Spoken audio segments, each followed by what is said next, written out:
Guillermina Tiriamonti es magíster en Educación y Sociedad por la Flaxo Argentina, es directora de la revista Propuesta Educativa, que es este espacio que hoy nos congrega, es investigadora del programa Educación, Conocimiento y Sociedad, ha sido coordinadora del área Educación y directora de la Flaxo, organizó también el grupo de trabajo que se llama NEPEC, Grupo Viernes, ha sido y es directora de tesis, de maestría y de doctorado, y sus líneas de investigación son en políticas educativas, en educación secundaria, en temas de desigualdad educativa en América Latina y en nuestro país.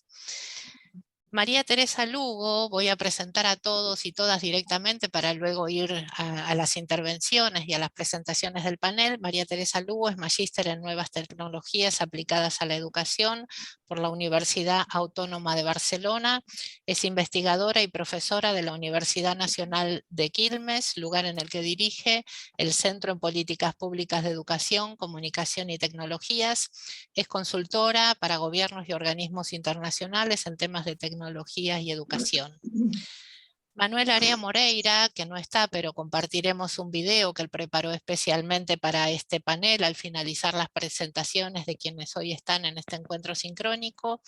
Es doctor en Pedagogía por la Universidad de La Laguna, es investigador principal del Grupo de Investigación, Laboratorio de Educación y Nuevas Tecnologías EduLab, es catedrático y docente en temas de didáctica y organización escolar del Departamento de Didáctica e Investigación Educativa de la Facultad de Educación de la Universidad de La Laguna de España.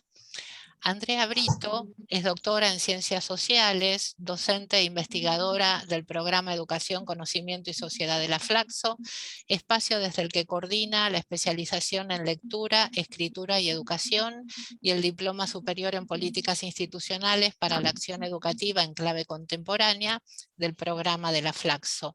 Además ha realizado tareas de asistencia técnica, de formación y de investigación educativa vinculada a numerosos programas regionales desarrollados en diversos países, además de la Argentina, Brasil, Costa Rica, México y Paraguay.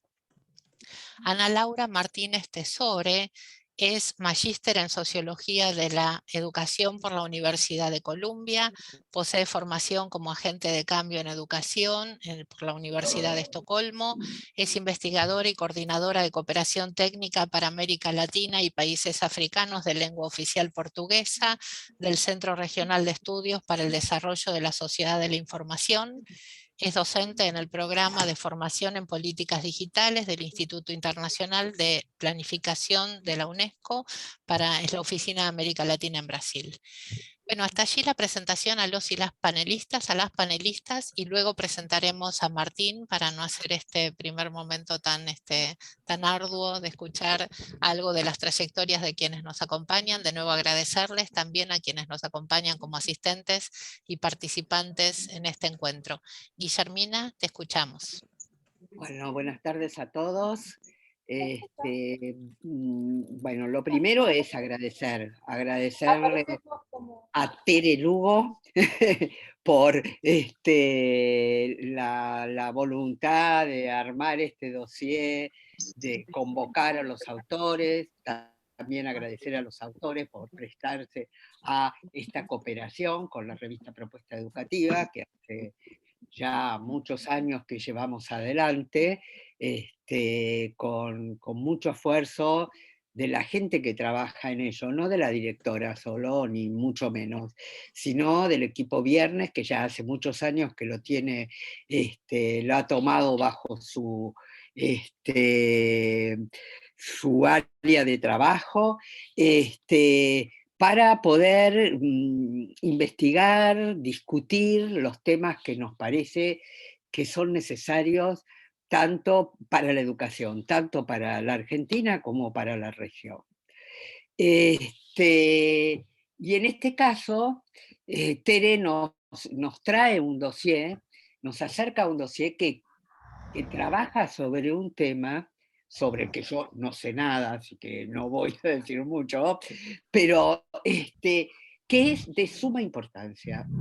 No solamente porque la larga cuarentena y nos ha producido, acelerado el avance las TEC y de las nuevas tecnologías sobre el campo de la educación, sino también porque la pandemia ha actuado como un acelerador, pero sabemos que esto en algún momento iba a empezar a pasar, ¿no?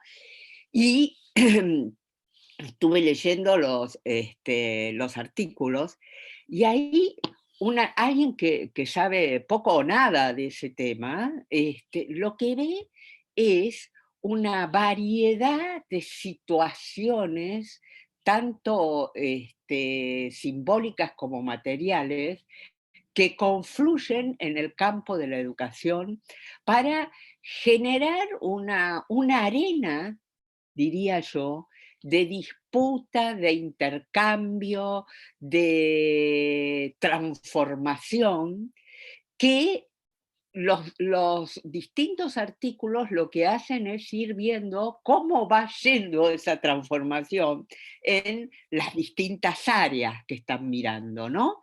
Pero la impresión, y me parece que es valioso, la impresión de alguien que no tiene un conocimiento sobre el tema, es eso, que la educación se ha transformado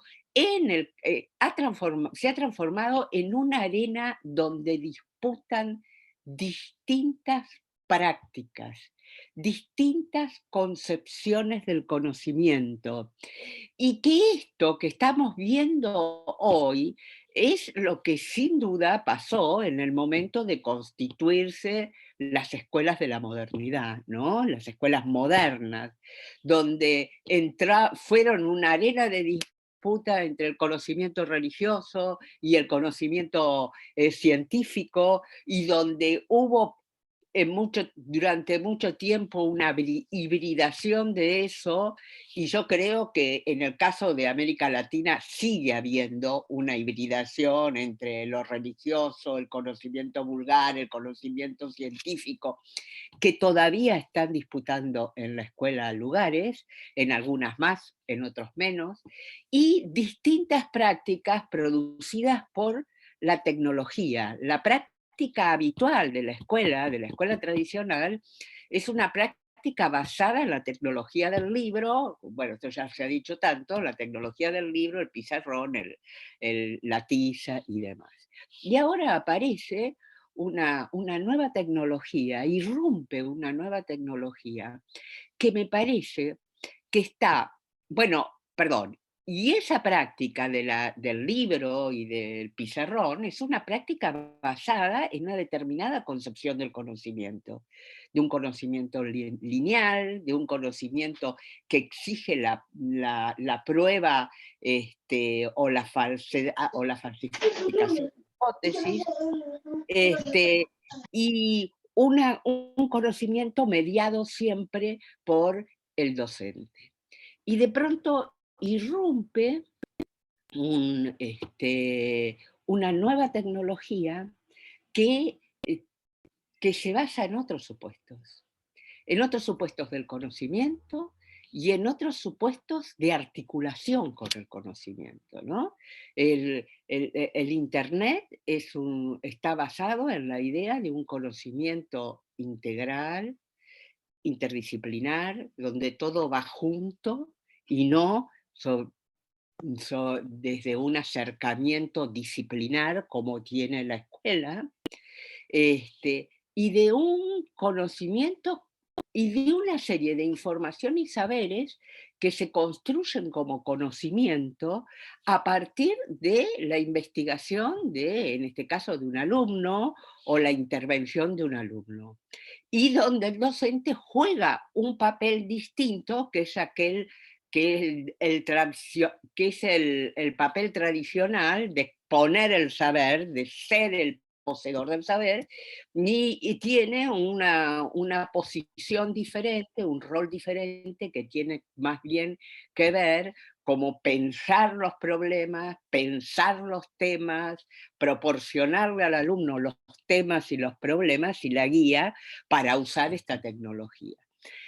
Entonces, en mi más que humilde opinión, porque empecé diciendo que de esto no sé, pero me parece muy interesante lo que está pasando y me parece muy interesante que las revistas estén produciendo una mirada de cómo va evolucionando esa arena de disputa, pero también de cooperación, ¿eh? No, no es solo de disputa, sino también de cooperación, de agregado,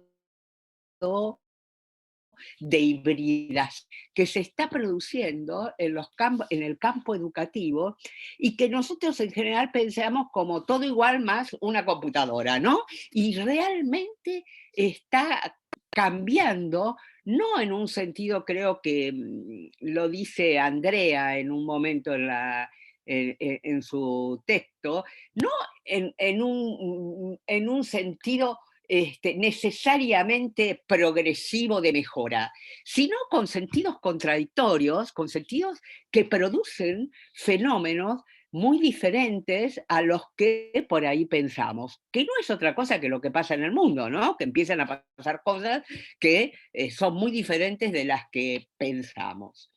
Y bueno, eso nada más. Yo lo que quería aportar es justamente la mirada, la impresión de un dossier que está viendo un fenómeno en desarrollo, digamos. No hay nada definitivamente cerrado en cuanto a la relación de las TIC con la educación, sino que es un proceso en desarrollo y que me parece que es muy interesante como campo de trabajo y análisis. ¿Por qué muy interesante? Porque por ahí viene, me parece, la arena de cambio para la escuela, en esta disputa, cooperación, búsqueda de acomodación de los actores y de las técnicas, etcétera, ahí se está desarrollando el futuro de la educación. Bueno, no digo más, las dejo a las que saben hacer su intervención. Muchas gracias, Guillermina, por tu participación. Escuchamos ahora a Tere Lugo. Bueno, gracias. Yo también quiero empezar por los agradecimientos, porque para mí fue muy lindo, muy placentera esta invitación de Guillermina y de Nancy para coordinar el dossier. Agradecer muchísimo a los autores, ¿no? A todos, a Andrea, a Virginia, a Ana Laura, a Florencia, que estuvo al pie del cañón colaborando con todo esto, a Manuel, la entrevista a Raúl también, que aporta otra mirada sobre estas cuestiones que ahora también vamos a charlar un poquito. Y nada, fue muy, muy placentero en medio de la pandemia, en medio de lo que implica, ¿no? La producción en ese contexto, y que creo que también esto hay que ponerlo en primer lugar. Y recién pensaba, escuchando a Guillermina, esta idea de pensarlo como arena política, ¿no? Es decir, estas miradas por momentos contradictorias también en relación con lo que sería el ecosistema digital o la transformación digital, como lo querramos llamar, vinculado con la educación, y que esto último que vos decís, Guillermina, de, bueno, tenemos respuestas, lo voy a plantear, en realidad lo que tenemos son muchos interrogantes, y yo creo que lo que tratamos entre todos los que hemos hecho este número tiene que ver con eso, en no plantear cuestiones cerradas, sino abrir, ¿no? De acá el título que tuvo la inspiración de Andrea también en relación a esta idea de apertura, estas notas de apertura, que nos ponen también en un lugar vinculado con lo que nos ha pasado y lo que nos sigue pasando en relación con este accidente normal, ¿no? Que lo voy a tomar desde ese lugar al virus y a la pandemia, pero que nos ha conmovido desde todo punto de vista, tanto como sujetos, como instituciones, como la misma política pública. En definitiva, se trata de eso, ¿no? De pensarlo desde ese lugar. Yo tengo al lado mío un libro que me viene acompañando bastante en esta pandemia, un libro de Rebecca Solnit que se llama Una guía sobre el arte de perderse. Yo se los recomiendo a todos casi no solo desde el punto de vista de la educación, sino desde lo que implica hoy la situación pandémica y cómo nos está afectando hasta para pensar los campos de conocimiento de cada uno de nosotros, ¿no? Y Sole dice algo que quiero, porque lo tomé en función de lo que Guillermina, las últimas palabras tuyas, ¿no? Que dice cómo se calculan los elementos imprevistos.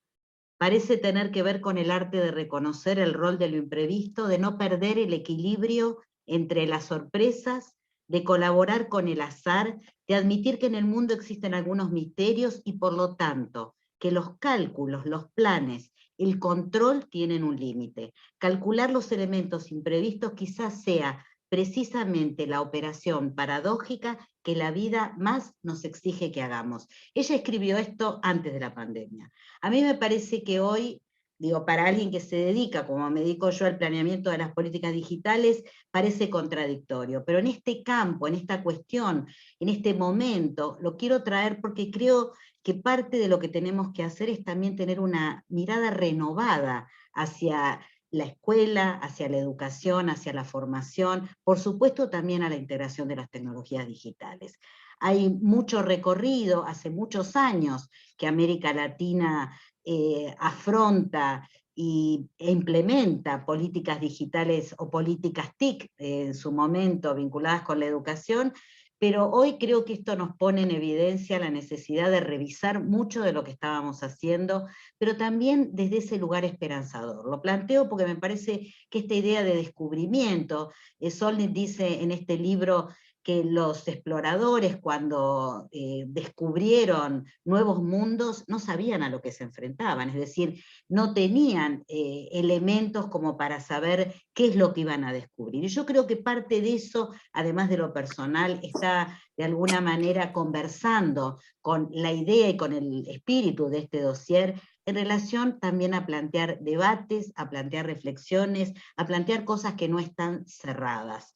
Las brechas estructurales en América Latina acentuaron los efectos negativos de la pandemia. Esto sin duda plantea un estado de situación para revisar y repensar las políticas digitales en educación desde un lugar que tenga que ver con distintas dimensiones. Cuando señalamos en la idea inicial del dossier que íbamos a hablar de políticas integrales, de políticas que tenían distintas dimensiones, que estaban totalmente imbricadas y articuladas, bueno, tenía que ver con esto, ¿no? Con poder pensar cuestiones vinculadas con los impactos sociales, con la situación de mayor pobreza y mayor desigualdad que trajo la pandemia, la poca inversión, la baja productividad, cuestiones vinculadas, por supuesto, con las transferencias de emergencia, y con las infancias y las juventudes, y agregaría algo que me parece importante, las viejas generaciones, como la mía, por ejemplo, entre la vulnerabilidad y la resiliencia. Yo creo que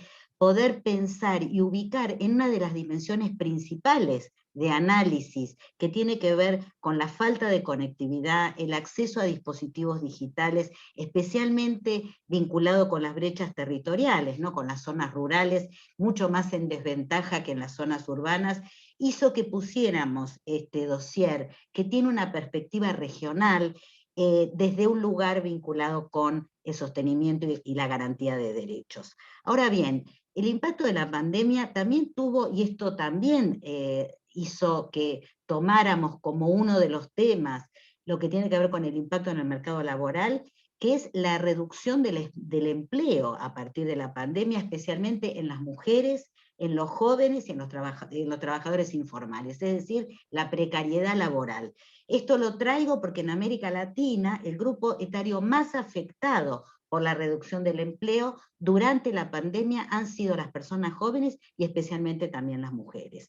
Esto lo quiero plantear porque obviamente que el dossier no aborda todas las dimensiones necesarias para analizar y trabajar las políticas digitales, pero sí también deja, y lo voy a plantear, algunos temas para seguir conversando, como por ejemplo el énfasis puesto en las brechas de género vinculado con las tecnologías y con la formación en América Latina. Sin duda la educación, la situación es crítica, estoy entre colegas, también me ha puesto muy contenta reencontrarme en este espacio con personas, colegas muy queridas, y bueno, con las que hemos venido discutiendo y planteando estos años de pandemia, cómo la educación ha cambiado y cómo digamos, yo diría, la necesidad de integrar propuestas de virtualización o propuestas con tecnologías digitales modifica o no los formatos institucionales o los formatos escolares. Esto es un debate que se está dando en toda la región, cómo las tecnologías pueden acompañar, garantizar, fortalecer uno de los problemas principales, que es las trayectorias interrumpidas o intermitentes vinculadas con la educación, pero que esto, vuelvo a esta cuestión, no está saldado, no tenemos respuestas cerradas acerca de qué son, por ejemplo, estos modelos híbridos. Hoy se habla mucho de la cuestión de la inclusión de modelos híbridos como una solución. Yo diría, seamos prudentes, como esto que decía al comienzo, dejémonos quizás sorprender por algunas de las cuestiones que están ocurriendo. Por supuesto que no es que traigo malas noticias, pero quiero también plantear esto desde el punto de vista de la construcción del campo que nos ocupa en este momento, porque la realidad es que si hay algo que la pandemia nos mostró, es que no podemos pensar en soluciones de talle único, que tenemos que pensar en modelos a la medida de las necesidades de las comunidades, de las necesidades socioeconómicas de los territorios, de lo que hace a pensar propuestas vinculadas, por ejemplo, con las zonas rurales, las zonas urbanas, urbanos vulnerables, las zonas dispersas en la ruralidad, y por qué no también lo que hace a los territorios de islas, por ejemplo, que muchos de nuestros países tienen una importancia geográfica de extensión interesante. Entonces, pensar esto me parece que de alguna manera hace que en el ámbito educativo los gobiernos, las administraciones educativas de la región intentaron y orientaron acciones educativas las más urgentes para paliar y mitigar los impactos de la pandemia, identificando algunos datos que lo que dieron cuenta son de las profundas brechas existentes. Esto que planteo como el estado de situación vinculado con la conectividad, con los dispositivos, con las propuestas formativas, con las ofertas, con qué pasó con el currículum en relación con las respuestas necesarias para poder pensar cómo enseñar en pandemia, cómo aprender en pandemia, y de alguna manera todos estos diagnósticos y toda la experiencia recogida en estos años críticos que nos han tocado, creo que permiten también traer una mirada esperanzadora. Y yo creo que el dossier tuvo también esa intención de pensar desde las dimensiones más relevantes de las políticas digitales, que son la infraestructura, el desarrollo profesional docente y directivo, cuáles son esos impactos y cuáles son esas alertas que tenemos que tener en cuenta. Y por supuesto la regulación y el desarrollo curricular. Por ejemplo, el debate de toda la región en relación con la inclusión de saberes digitales, ciencias de la computación, pensamiento computacional, dentro de lo que es los espacios y el campo curricular de cada una de las instituciones educativas, y que esto es algo que no está cerrado. Este debate entre transversalidad de los saberes digitales o focalización en espacios curriculares específicos. Por supuesto, el debate en relación con lo que son los contenidos digitales o las soluciones tecnológicas, lo que es el ecosistema EdTech, que da palabras como la plataformización de la educación, o qué ocurrió con las aplicaciones, o qué está pasando hoy con este ecosistema EdTech que está en una amplia expansión y sin embargo a veces con poca relevancia y con poca significatividad en relación con las necesidades.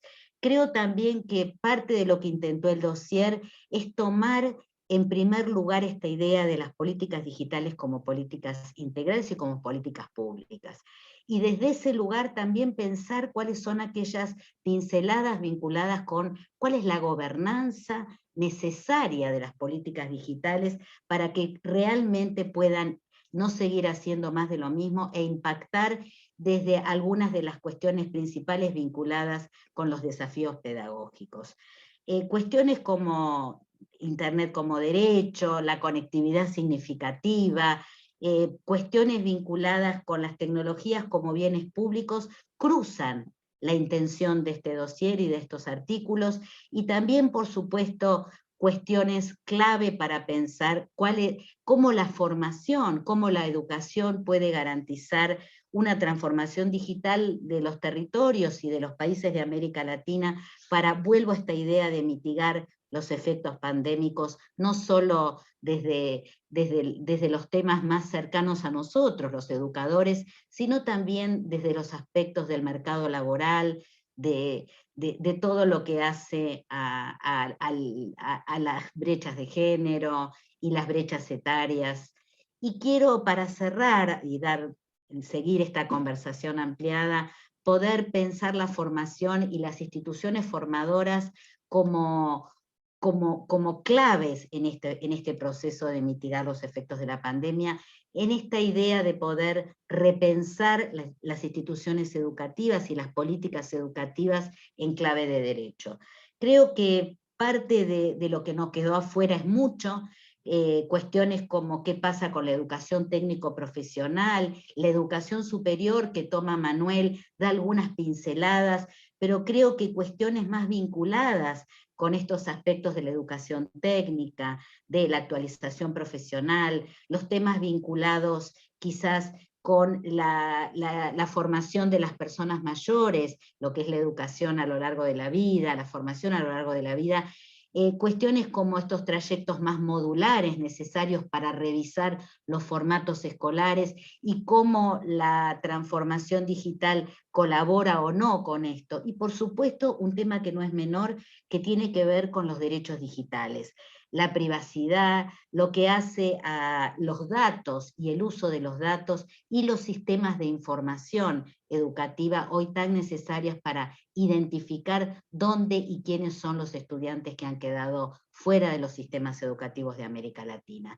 No podíamos todo, quisimos encarar este dossier desde los temas quizás más relevantes o más urgentes para afrontar, vuelvo, conectividad, infraestructura tecnológica, formación docente, desarrollo profesional docente y directivo, cuestiones vinculadas con qué pasa hoy con la investigación en relación con todo lo que estamos hablando, pero quisimos abrir, quisimos generar puentes también, y este debate hoy tan fuerte entre lo público y lo privado, cuál es el lugar de las corporaciones tecnológicas, que ustedes saben que han sido los grandes ganadores de la pandemia, uno de los grandes ganadores de la pandemia, y poner en un lugar crítico también el rol de las empresas tecnológicas, en muchos casos direccionando las políticas educativas, y quiero traer esto como tema de debate también.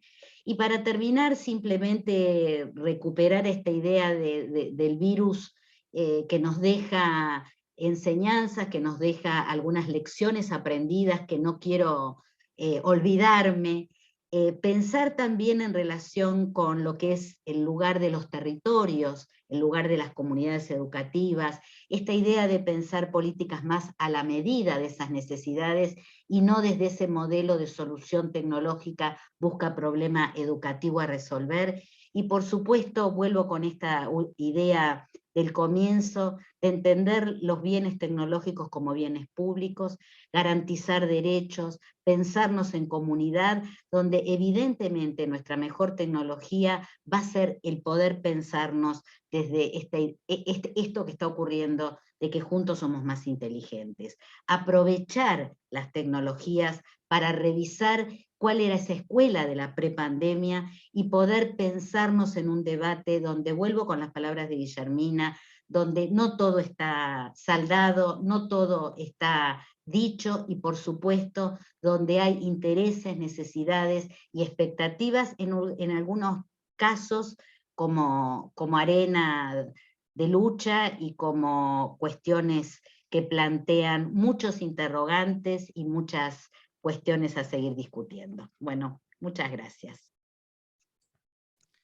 Muchas gracias, Teresa, a vos por esta presentación y también por la responsabilidad de haber asumido coordinar el dossier y, como vos decías, seleccionar, priorizar algunas temáticas y también ser consciente de lo que queda por fuera, que bueno, puedo invitar a un próximo dossier, a otras escrituras, a vos misma y equipo o a otras y otros colegas. Andrea Brito, te escuchamos.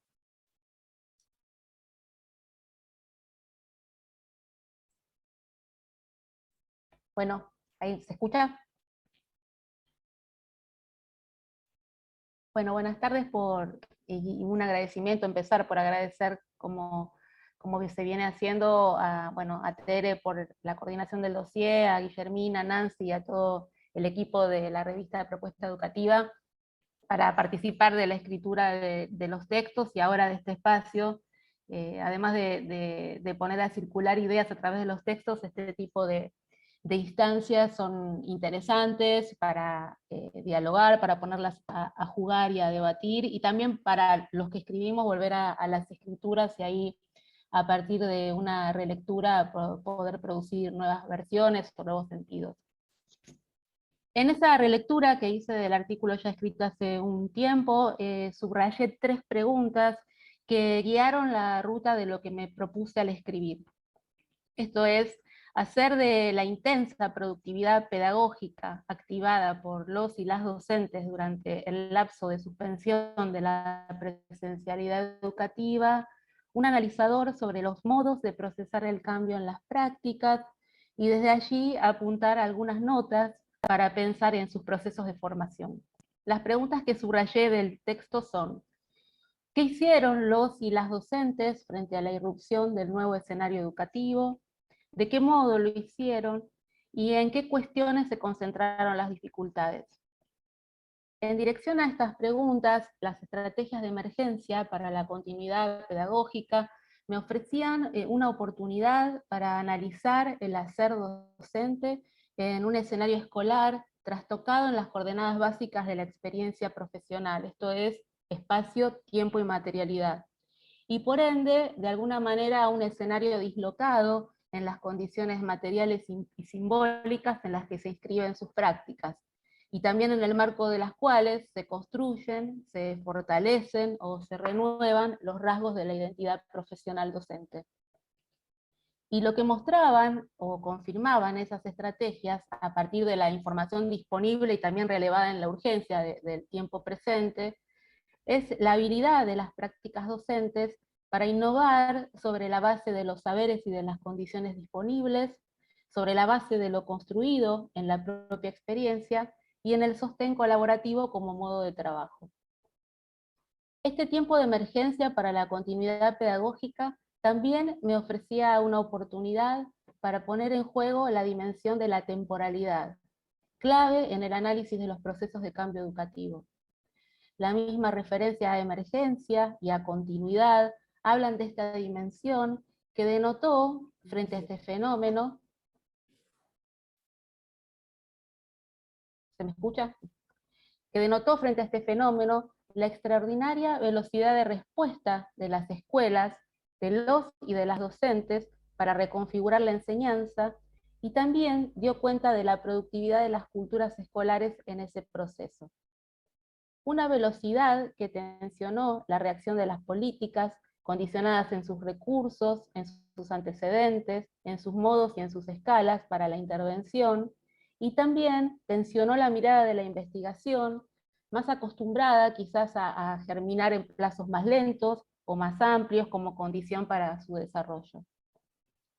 A un tiempo de esta escritura, y luego de esta ebullición o de esta turbulencia, el retorno a la presencialidad aparenta la vuelta a un ritmo continuo, y en relación con esto, en el artículo, hacia el final, proponía algunas líneas para seguir pensando en torno a una pregunta. La pregunta era de qué modo lo sucedido, lo producido en este tiempo de ebullición, nos ofrece algunas claves para pensar en los procesos formativos de la docencia, orientados hacia el uso pedagógico de las tecnologías digitales, atendiendo al posible o al deseable diálogo entre prácticas de enseñanza, políticas e investigación educativa. Retomo ahora esta pregunta, aunque el tiempo entre la escritura y la publicación del texto corto, pero con el retorno a la presencialidad en el medio, obliga necesariamente a revisar estas aperturas y también a retomar algunas discusiones sobre la formación docente previas a lo sucedido por la pandemia, discusiones instaladas hace algún tiempo en el debate y aún abiertas en su resolución. En primer lugar, la pregunta por la formación docente desde la perspectiva de las políticas públicas convoca a la cuestión central del Estado en la institucionalización de la enseñanza y en la regulación de la docencia a través de, entre otros temas, el fortalecimiento de su desarrollo profesional. A mi modo de ver, y entre otras cuestiones, esto incluye dos temas.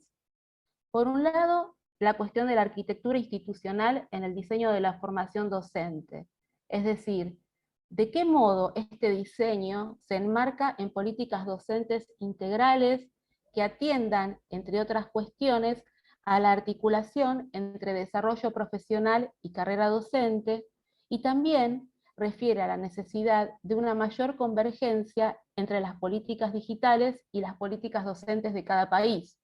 Muchas veces relación discontinuada o desacompasada, como lo muestra la experiencia en la región. ¿Qué definen las políticas digitales implementadas como saberes necesarios para la inclusión TIC en la formación docente? ¿Y qué definen las políticas docentes? Es una discusión muchas veces traccionada más por la urgencia que por un diseño a mediano y largo plazo, y que hoy en algunos países se refleja en temas tales como la revisión de los diseños curriculares de la formación docente inicial, o bien la definición de marcos de competencias de saberes para el ingreso, para el egreso o para el desempeño durante el ejercicio de la profesión. Por otro lado, la pregunta por la formación docente desde la perspectiva de las políticas públicas también convoca a abordar el problema de la construcción de una oferta de amplia cobertura, informada, de calidad y adecuada a las demandas y particularidades de cada contexto, sus sistemas educativos y sus docentes. Y aquí vale considerar la misma inclusión de las tecnologías como parte de esa construcción. Por ejemplo, durante las 2 últimas décadas, la modalidad de educación a distancia se ha instalado en la región como una opción atractiva que brinda la posibilidad de una mayor cobertura a un menor costo económico que otros formatos, pero que sin embargo plantea ciertas alertas para las políticas públicas, tales como la atención a la calidad de esa oferta y a la disponibilidad de conectividad como condición excluyente para el acceso de los docentes en su formación. En el mismo sentido, se puede señalar el prolífico desarrollo del sector educativo de la industria TIC, tanto en lo que refiere a recursos educativos digitales, como a los trayectos formativos que muchas veces se ofrecen para acompañar su uso, pero que en plan de políticas públicas de formación docente requiere de una intervención y de una regulación atenta a su adecuación con las prioridades, los principios y los sentidos pedagógicos definidos para la formación de los y las docentes. Por otro lado, en relación con la pregunta por la formación docente desde la perspectiva de la investigación educativa, algunas líneas posibles que se abren a la exploración son, por ejemplo, dos. Por un lado, el aporte de la investigación para analizar con profundidad qué sucedió con los y las docentes y con sus prácticas de enseñanza en esa especie de laboratorio experimental que desplazó la enseñanza presencial a una enseñanza mediada por la combinación de tecnologías. Esto abre la posibilidad de producir conocimiento que pueda dialogar con el diseño de políticas en términos de identificar aquello que está y aquello que sería deseable sumar en términos de saberes docentes y de condiciones para su construcción. Un ejemplo, como recién mencionaba Tere, son las experiencias desarrolladas en base a modelos híbridos, tendencia pedagógica instalada como deseable a futuro, incluyendo allí los saberes producidos por los y las docentes, y también las condiciones que le hicieron posibles en esos contextos. Esto permitiría desplegar el amplio y el variado repertorio de opciones que emergieron en las propias prácticas, analizando su productividad y su sintonía con las prioridades educativas, particularmente las curriculares, su sintonía con las condiciones organizativas de las instituciones, y también su calidad o su rigor en relación con los aportes que la pedagogía y la didáctica vienen desde hace tiempo ayudando a confirmar como aquello que funciona en las aulas y que vale la pena sostener. En ese sentido, durante el tiempo de la continuidad pedagógica, mucho se ha dicho sobre la importancia de recuperar y circular el trabajo docente realizado a través de la documentación de registros o de elaboración de memorias pedagógicas. Y muchas fueron también las iniciativas para eso promovidas desde distintos ámbitos. Pienso que hay allí mucho para analizar desde la mirada de la investigación, para desde allí aportar una expertise que permita captar en esos relatos la complejidad y la productividad de saberes, relaciones, condiciones y posibilidades construidas en ese tiempo docente colectivo, apuntando con esto hacia una lectura y a una valoración genuina de la producción pedagógica docente.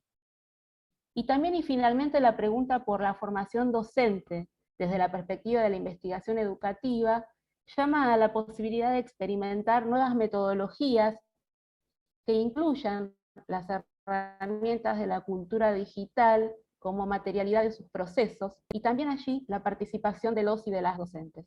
En los últimos años y en diferentes campos del conocimiento vienen desarrollándose interesantes experiencias de estudios que incorporan la materialidad digital en sus indagaciones.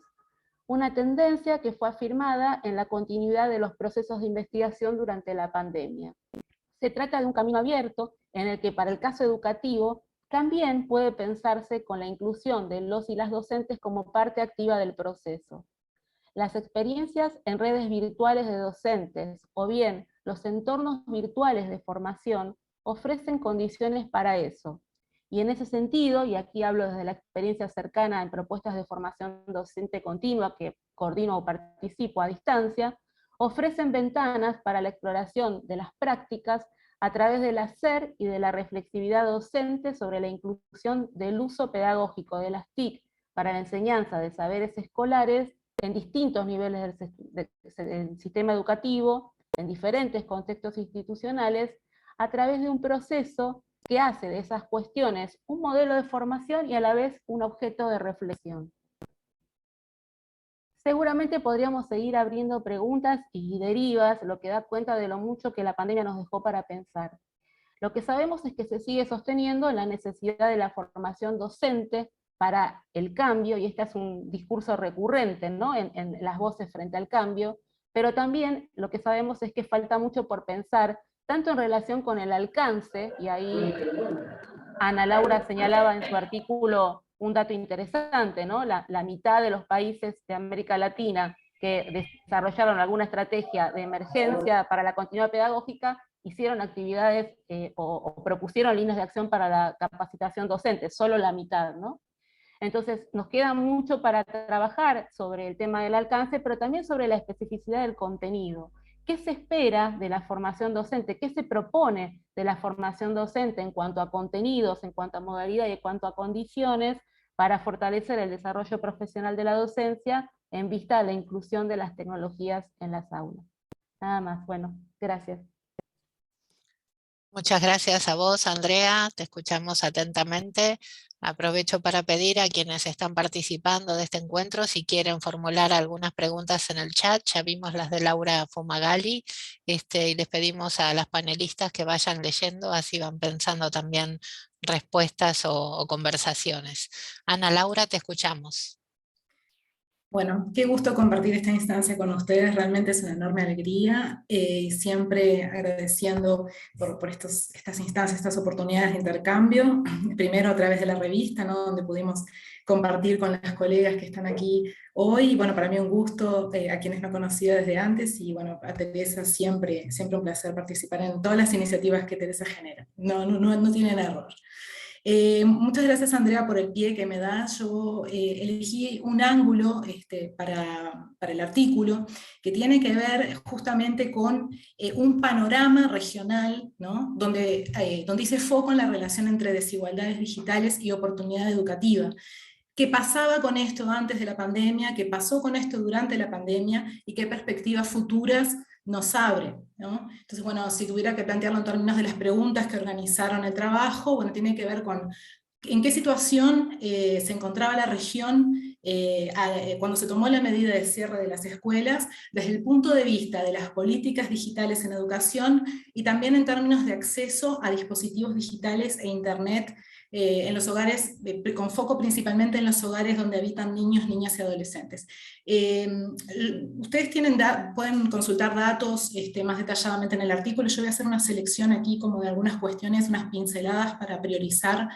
Y bueno, y la otra pregunta que organizó la discusión fue, bueno, un repaso de las principales respuestas educativas adoptadas y la relación con estos niveles de preparación previa que tenían los países para enfrentar una situación como esta que no hace falta decir que nadie imaginaba. Entonces voy a terminar reflexionando sobre algunas de las implicancias de política de estas dos cuestiones, ¿sí? Una nota conceptual previa que quisiera hacer muy brevemente es, bueno, esta idea de inclusión digital, ¿no? Me imagino que algunas de las personas que nos están escuchando sean especialistas en este tema, otras no, entonces voy a repasar muy brevemente esta cuestión de la inclusión digital que surge como campo de intervención pública a finales del siglo XX, es una cosa muy reciente. Y existen muchas definiciones, bueno, como todo en ciencias sociales y en pedagogía y en educación no hay una única definición, pero bueno, en grandes rasgos tiene como objetivo por un lado, promover el desarrollo económico de los países, hay quienes enfatizan en esta dimensión. Por otro lado, habilitar la participación de sectores más amplios de la población en ese desarrollo. Por otro lado, contribuir a resolver problemas colectivos o individuales sirviéndose de las potencialidades de las nuevas tecnologías. Y todo esto en una óptica de garantizar el ejercicio de derechos. Por otro lado, se reconoce también la dimensión específicamente didáctico-pedagógica del uso de las TIC para la educación, donde, bueno, podríamos decir incluso que hay una gran brecha entre las expectativas que ha habido sobre qué se podía lograr a través de esa utilización de las TIC y los resultados tangibles que eso ha tenido hasta el momento, ¿no? Hay una suerte de brecha entre lo implementado y lo logrado en América Latina en este sentido. Pero bueno, en cualquier caso, una enunciación posible del sentido de la inclusión digital podría ser que todas las personas tengan oportunidades para desarrollarse en el escenario social contemporáneo, que demanda de hecho el conocimiento y uso de dispositivos digitales, que podría ser una consideración. Bueno, y esto implica colocar una perspectiva de derechos de forma transversal a toda la discusión, ¿no? Otra noción importante para tener en cuenta cuando hablamos de inclusión digital es que no implica solamente una dimensión de acceso a los recursos digitales. Esto parece obvio, pero no lo es, y no lo es principalmente cuando miramos cómo se diseñan las políticas, si realmente tienen en cuenta las políticas de nuestros países esta multidimensionalidad de la inclusión digital, donde como mínimo deberíamos reconocer la dimensión de acceso a los dispositivos e internet, la dimensión de uso, que no está garantizada solamente a través del acceso, y la dimensión de desarrollo de habilidades digitales que no está garantizada a través del uso ni del acceso. Son tres dimensiones que una supone a la otra, pero no garantiza a la siguiente. Y podemos agregar a estas una cuarta dimensión importante que está siendo enfatizada crecientemente en la literatura, que tiene que ver con los resultados tangibles de todo eso, ¿no? Tuve acceso, hice uso, desarrollé habilidades digitales, y bueno, y eso se traduce en qué resultados tangibles, sean clave de aprendizaje, de inclusión social, laboral, cultural, etc. ¿verdad? Bueno, dicho esto, entonces, voy a compartir con ustedes una selección de algunos datos fundamentales que me parece como para pensar en clave de esta primera pregunta que decíamos hoy. Bueno, ¿cómo encontró a América Latina la situación de cierre de las escuelas para aumentar el distanciamiento social?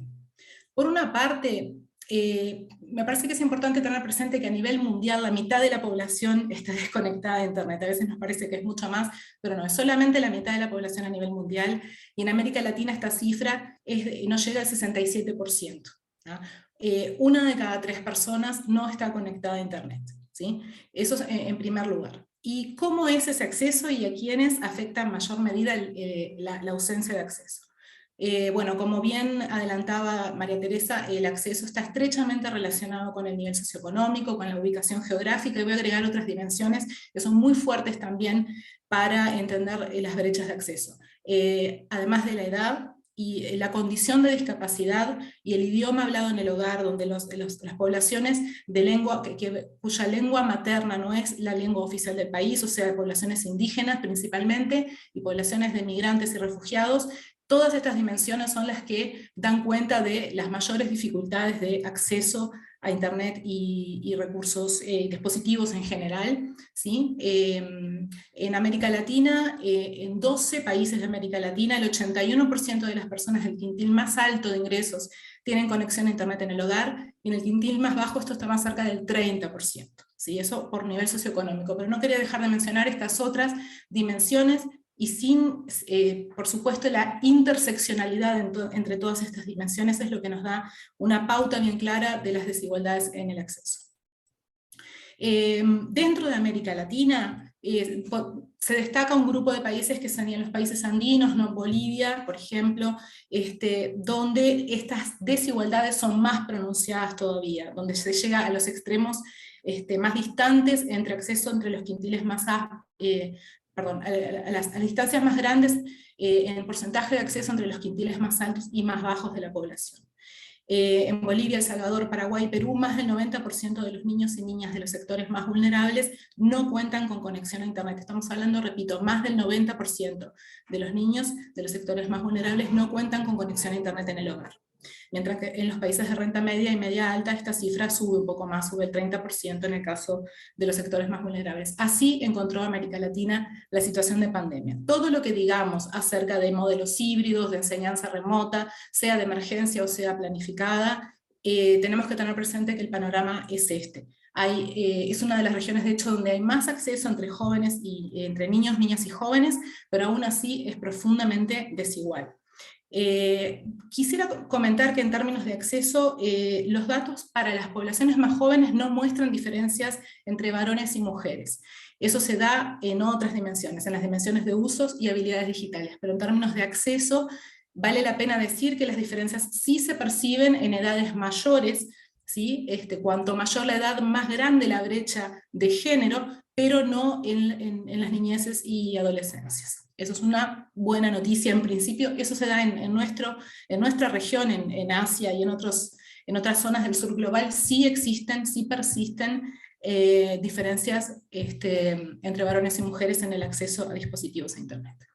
Entonces, así estaban las cosas, ¿sí? Y en clave de acceso, en clave de políticas digitales, bueno, hay muchísimo escrito sobre esto, María Teresa ha aportado muy significativamente a esta discusión y a estos panoramas también, pero bueno, cabe decir, bueno, como todos ustedes saben, que América Latina ha sido una de las regiones más dinámicas en clave de políticas digitales, pero esto constituye un panorama muy heterogéneo donde se pueden diferenciar casos de políticas que ya han cobrado el estatus de política de Estado, como es el caso de Uruguay, y donde existe una implementación de largo plazo que se ha ido consolidando a lo largo de los años con iniciativas muy puntuales, no siempre sostenidas en el tiempo y muy heterogéneas, en la mayor parte de los países de nuestra región, ¿no? Hay políticas de larga data en varios países, Costa Rica, Brasil, Argentina, Chile y Uruguay sería un grupo, digamos, donde existe esta tendencia, y muchos de los otros países se encontraron frente a la situación de pandemia con iniciativas que tenían diverso grado de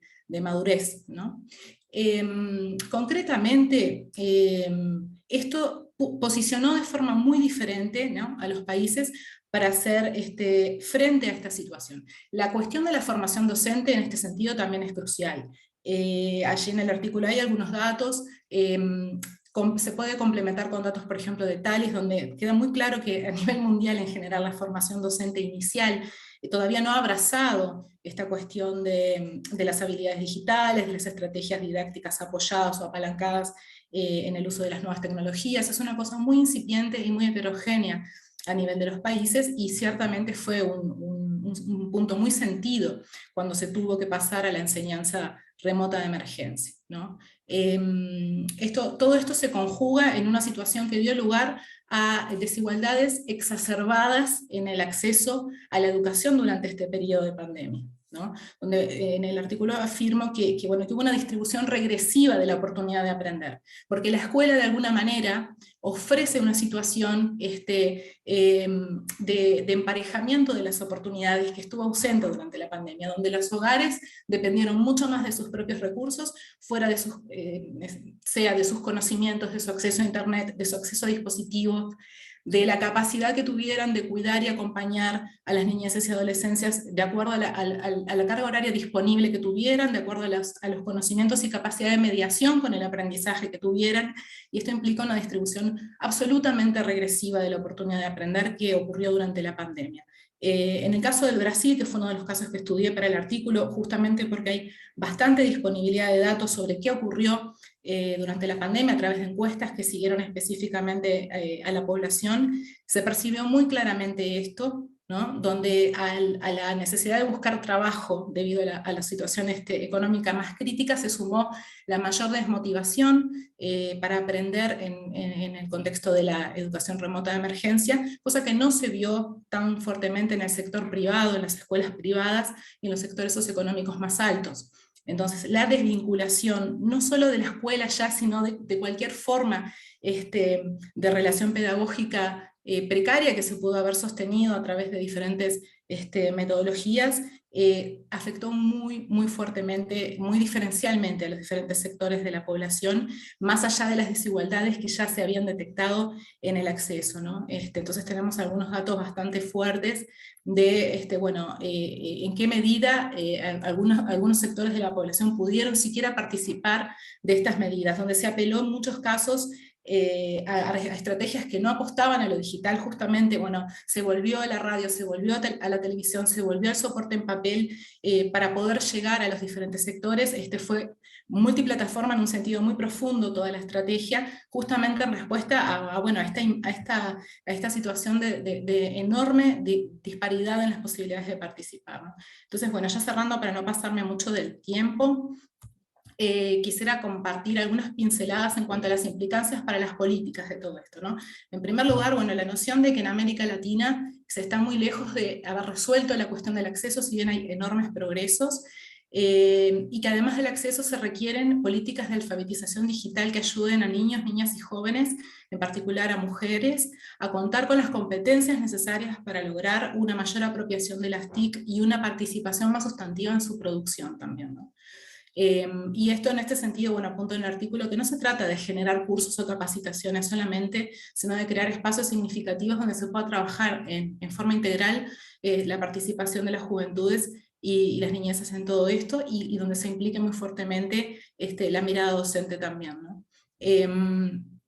Por otra parte, es muy importante poder mantener y profundizar y dar sostenibilidad a algunas de las medidas de emergencia que fueron tomadas durante este contexto de pandemia, como por ejemplo las que apuntaron a generar acuerdos a veces sin precedentes y alcanzados en velocidades muy grandes entre actores del sector público y del sector privado para proveer servicios gratuitos de internet o de muy bajo costo para estudiantes y docentes durante la educación remota de emergencia.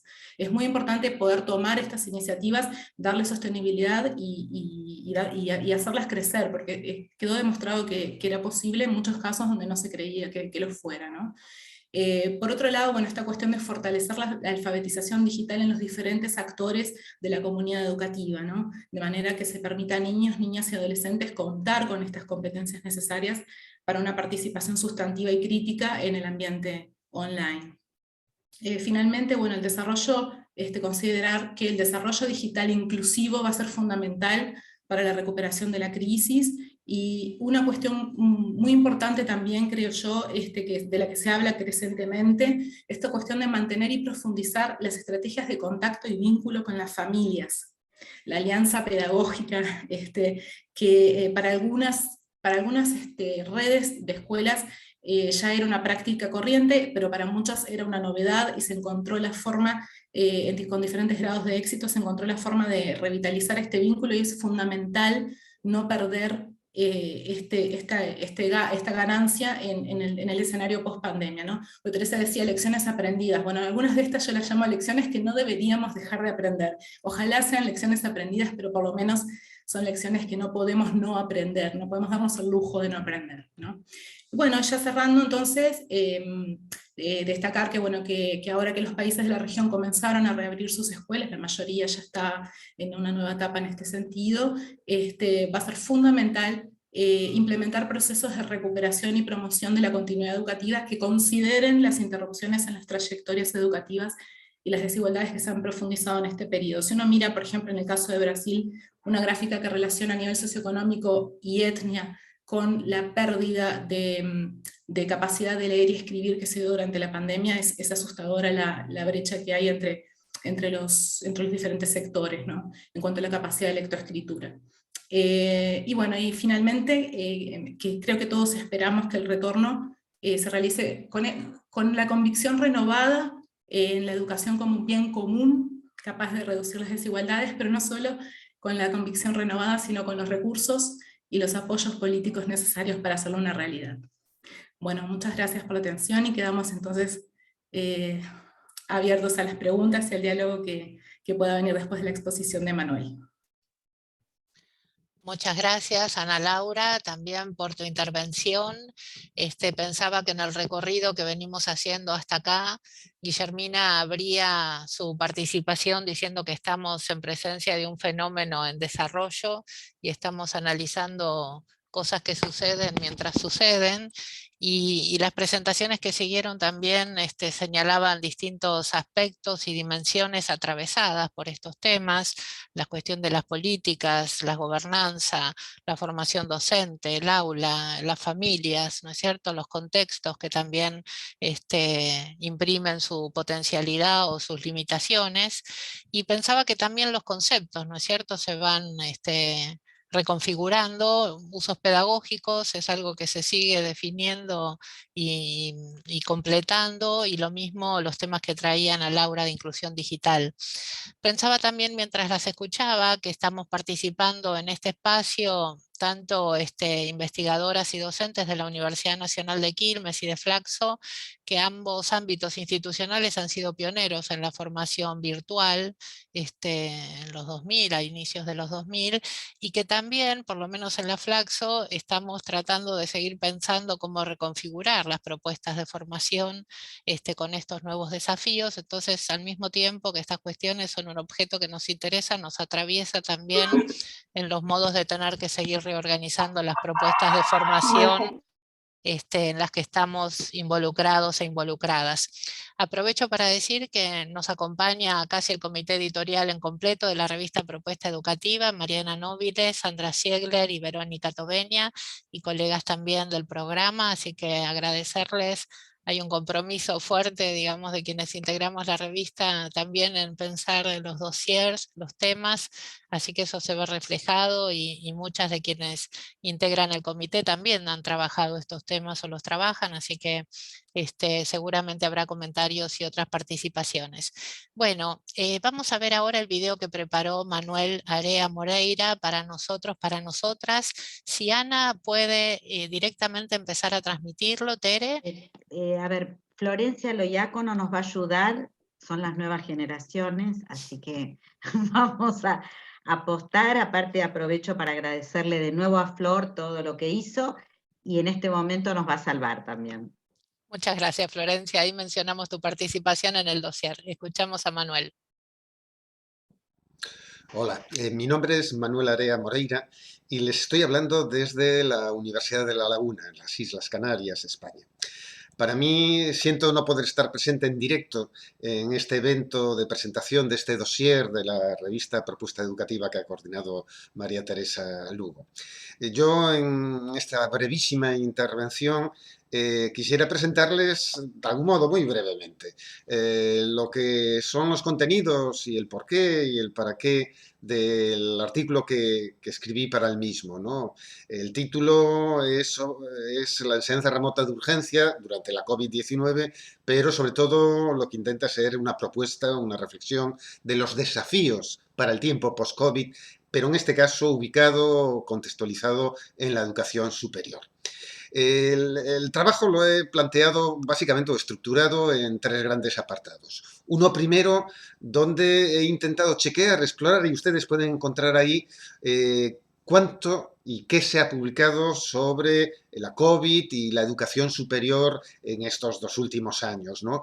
Y he intentado hacer el esfuerzo, y podrán, como les digo, encontrar en el artículo enlaces a una serie de números monográficos de revista que en lengua española se han publicado tanto en el contexto español como en el contexto latinoamericano. Es simplemente un chequeo y, bueno, y derivar que hay un montón de producción bibliográfica sobre la problemática COVID y educación. Esto es algo que creo que todos somos conscientes. Pero realmente el trabajo, el artículo, lo que intenta es, en un segundo apartado, pues describir brevemente o de modo sintético, de algún modo, lo que ha ocurrido, ¿no? Al menos, insisto, en el ámbito de la educación superior. Y en ese sentido hay un término, un concepto bastante extendido a nivel internacional, que es el de enseñanza remota de urgencia. Es decir, pasamos evidentemente de un modo abrupto, emergente, a una situación de plena presencialidad, a un absoluto confinamiento. En ese tiempo caracterizo que los comportamientos didácticos o la mayor parte de prácticas fueron pedagógicamente deficitarias, en el sentido de que se abusó, al menos desde mi punto de vista, se abusó de la videoconferencia o de intentar reproducir a través de pantallas, a través, como digo, de aplicaciones como el Zoom, el Meet, etcétera, etcétera, reproducir lo que era el horario de enseñanza presencial, reproducirlo y hacerlo online. Para mí es un error. La videoconferencia es muy interesante, pero, como todo en la vida, en pequeñas dosis.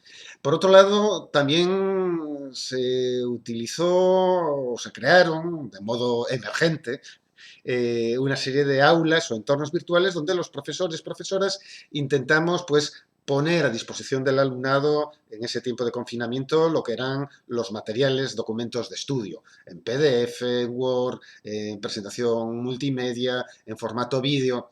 Y quizás el error fue sobrecargar con cantidad de contenido de estudio al alumnado, y este no podía discriminar qué era lo deseable o qué era lo sustantivo. Es decir, entre tanta abundancia de información se encontraban perdidos. Y otro tercer error, entiendo, que fue seguir o intentar imitar o aplicar a través de pantallas lo que eran modelos tradicionales de evaluación. Básicamente hacer exámenes controlados, o al menos aquí en el contexto español, controlados con las cámaras, lo cual generó muchos problemas.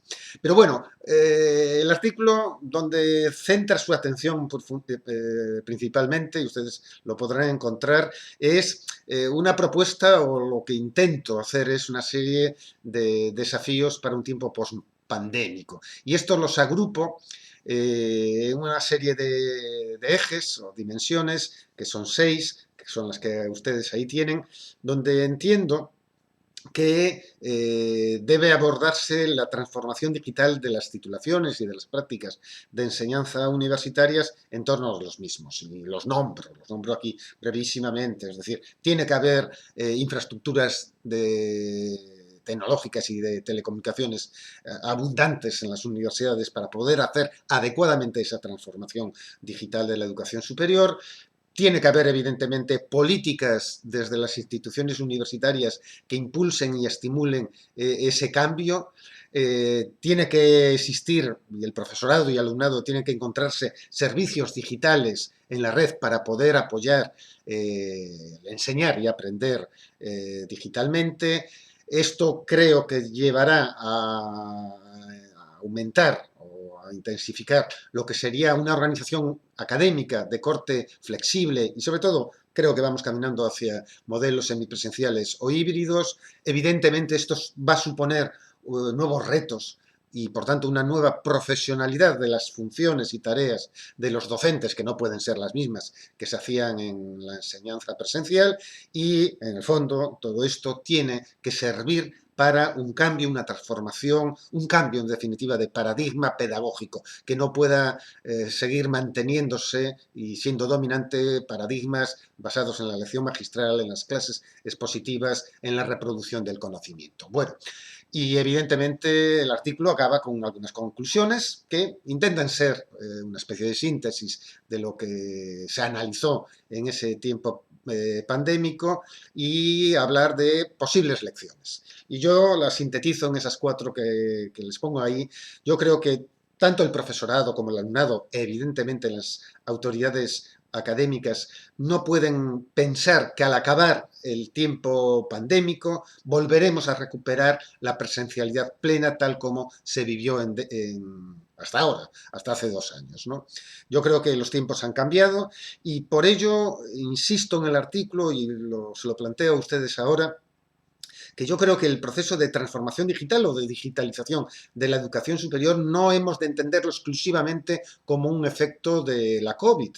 La COVID, como mucho, lo ha impulsado, lo ha acelerado, sino que fundamentalmente los académicos, los universitarios, tenemos que ver esta necesidad como un tiempo histórico de urgencia, de que hay que adaptar o adecuar lo que es las enseñanzas universitarias a una sociedad digital. Por tanto, veamos la digitalización no como una necesidad derivada de la COVID, sino como una necesidad histórica porque los tiempos que nos tocan vivir son digitales y por tanto no puede, la universidad no puede darle la espalda a esa realidad. Por tanto, entiendo y afirmo y casi estoy convencido de que, como estoy apuntando, a corto y medio plazo la mayor parte de las instituciones universitarias, diría que del planeta, de una forma u otra, van a pasar de un modelo de total presencialidad a modelos híbridos, semipresenciales, donde se combinen y se entremezclen de distintas formas. Evidentemente, lo que son enseñanza presencial con recursos online, tiempos para el trabajo autónomo de los estudiantes en entornos virtuales, para las videoconferencias entre profesores y alumnado, etcétera, etcétera. Creo que el modelo que se va a implantar, como digo, a corto o medio plazo, va a ser este modelo híbrido en la mayor parte de las universidades. Y esto requiere, y es mi último mensaje, requiere que la gobernanza, las políticas que gestionen las instituciones universitarias tienen que replantearse y tiene que haber un convencimiento claro por los equipos directivos de esas universidades de la necesidad de esta digitalización y que digitalizar no es solo incorporar tecnología a las aulas, no es solo utilizar la Internet con estos fines pedagógicos, sino que debe implicar, como apuntéis y se insiste en el artículo, un cambio de la profesionalidad de las funciones docentes y, por tanto, también un cambio del paradigma o modelo pedagógico que debe apostar, entiendo yo, por metodologías de aprendizaje más activo y que conllevan, evidentemente, un trabajo autónomo de los estudiantes, una metodología que apueste por desarrollo y realización de proyectos, de trabajo colaborativo y demás. Y nada más, muchas gracias y desearles que este evento de presentación de este dossier sea exitoso. Encantado. Bueno, muchas gracias Florencia por colaborar con esta parte del panel y por tu trabajo en el dossier también. A Manuel le hemos agradecido también este modo de estar en el encuentro sincrónico a distancia. Vamos ahora a escuchar a Martín Rebur. Él es doctor en educación, es gerente de formación en Plan Ceibal y también es coordinador académico adjunto del doctorado y del máster en educación del Instituto de Educación de la Universidad Hort de Uruguay. Te escuchamos, Martín. Bueno, muy buenas tardes a todos y a todas. Primero que nada, muchas gracias por la invitación y por este desafío. Bueno, primero felicitar, sin lugar a dudas, a la revista, a Nancy, a Guillermina y a todo el comité editorial. Saludar a Tere Lugo, que recién yo pensaba, ¿no? Digo, vieron que a veces tenemos esta historia con los artistas uruguayos o argentinos y al final siempre resolvemos que son rioplatenses, porque como no sabemos, son de los dos lados, sino, bueno, yo creo que Tere es rioplatense, ¿no? Porque la queremos tanto de este lado como sé que la quieren de aquel lado, y la respetamos muchísimo por su trabajo y sus aportes en esta línea, así que María Teresa, muchas gracias por la invitación también a revisitar esta lectura, este dossier que es sumamente rico. No quiero dejar de saludar por nombre propio a los autores y autoras, Andrea, Virginia, Ana Laura, Manuel, la entrevista a Raúl también, que es súper rica. Qué desafío grande el que me pusieron. No, la verdad que no era tan consciente. Primero sí agradezco porque ha sido en estos días que hubo vientos fuertes por estos lados del Río de la Plata y que estuvimos un poquito más encerrados, eh, nada, le digo a las autoras y a los autores que me han acompañado, ¿no? Con el mate por las mañanas, y tengo acá un blog de notas enterito que surge de la lectura de eso. ¿Qué voy a hacer con este blog de notas? No sé, porque ya tengo otras hojas sueltas que surgieron de la escucha. Pero bueno, trataré de hacer lo mejor posible, y un poco la invitación de Tere me dijo, ¿qué reacciones que te provoca? ¿No? Y bueno, me provocaron algunas reacciones la lectura, y sin lugar a dudas que otras también el escuchar.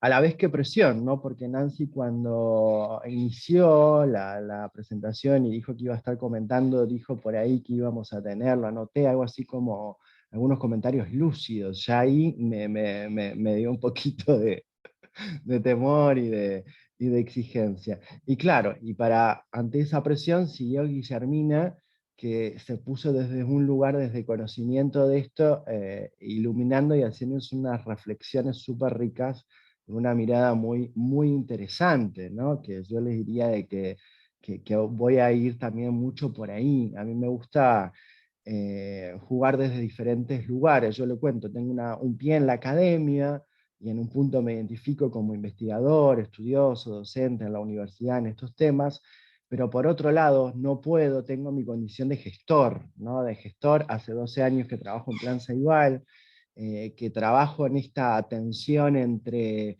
qué me dice la academia, las exigencias de los tiempos políticos, las exigencias de los tiempos y las necesidades reales que nos plantean los y las docentes, y las exigencias cuando uno va y ve y visita a los niños y niñas y adolescentes en los centros, y es como que uno no sé, no quiere perder un tiempito para seguir avanzando en estas cuestiones. Pero es verdad que la lectura de este dossier me permitió un parate, ¿no? Que esto también es lo que tiene la academia, este momento que te permite de reflexionar, de generar aportes justamente para generar apuntes, ¿no? Como lo dice justamente el nombre del dossier, notas para la apertura en esto de la pospandemia. A mí me surgió algo como de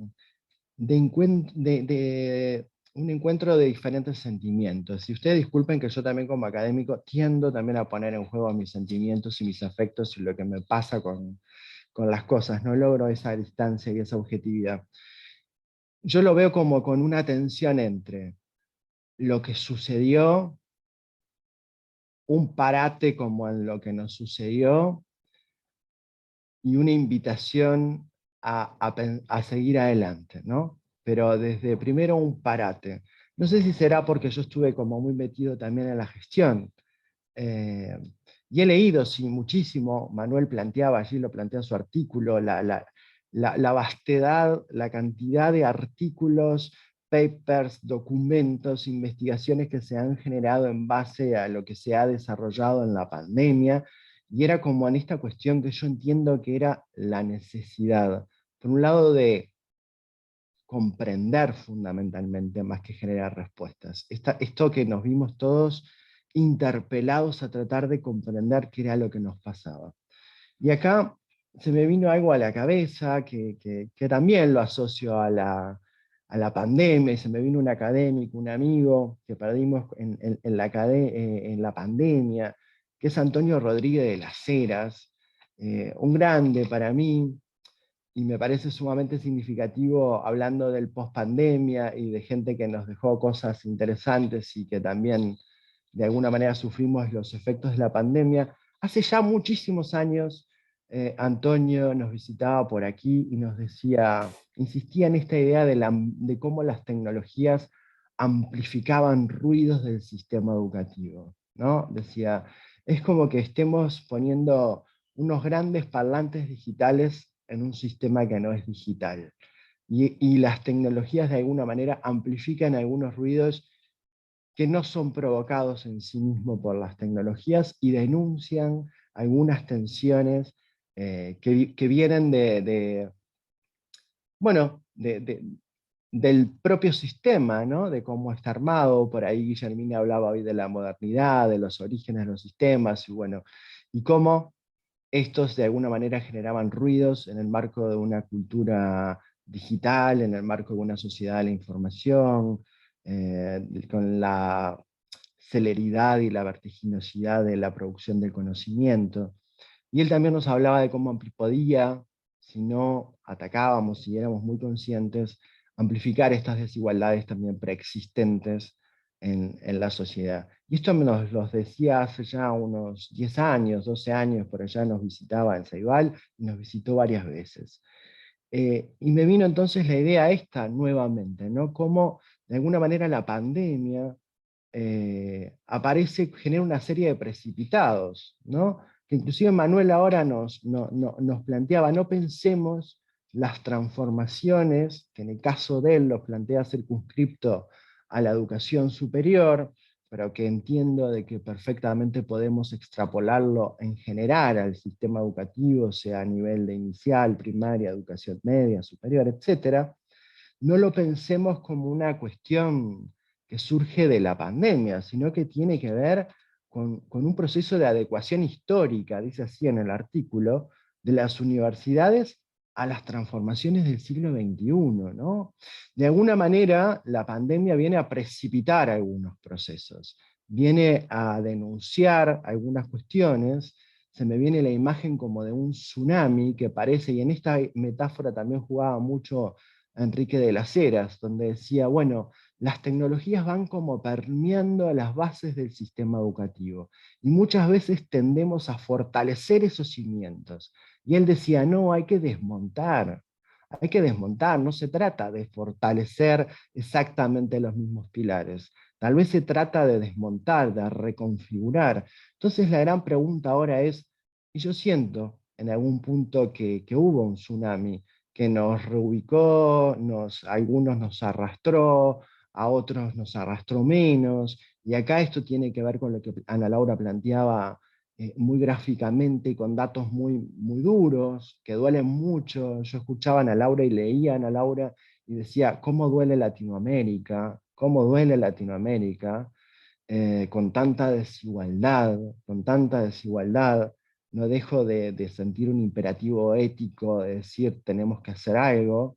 No dejo de asociarlo con lo que plantea Raúl Katz en la entrevista, que es necesario plantear redes de colaboración entre los países latinoamericanos y iberoamericanos y pensar soluciones, pensando en el futuro de estas poblaciones, pensando justamente en garantizar el acceso a la educación como un derecho, y pensar eso en la actualidad implica pensar sí el acceso a las tecnologías, el acceso a los diferentes usos, el desarrollo de estas habilidades y de estas competencias.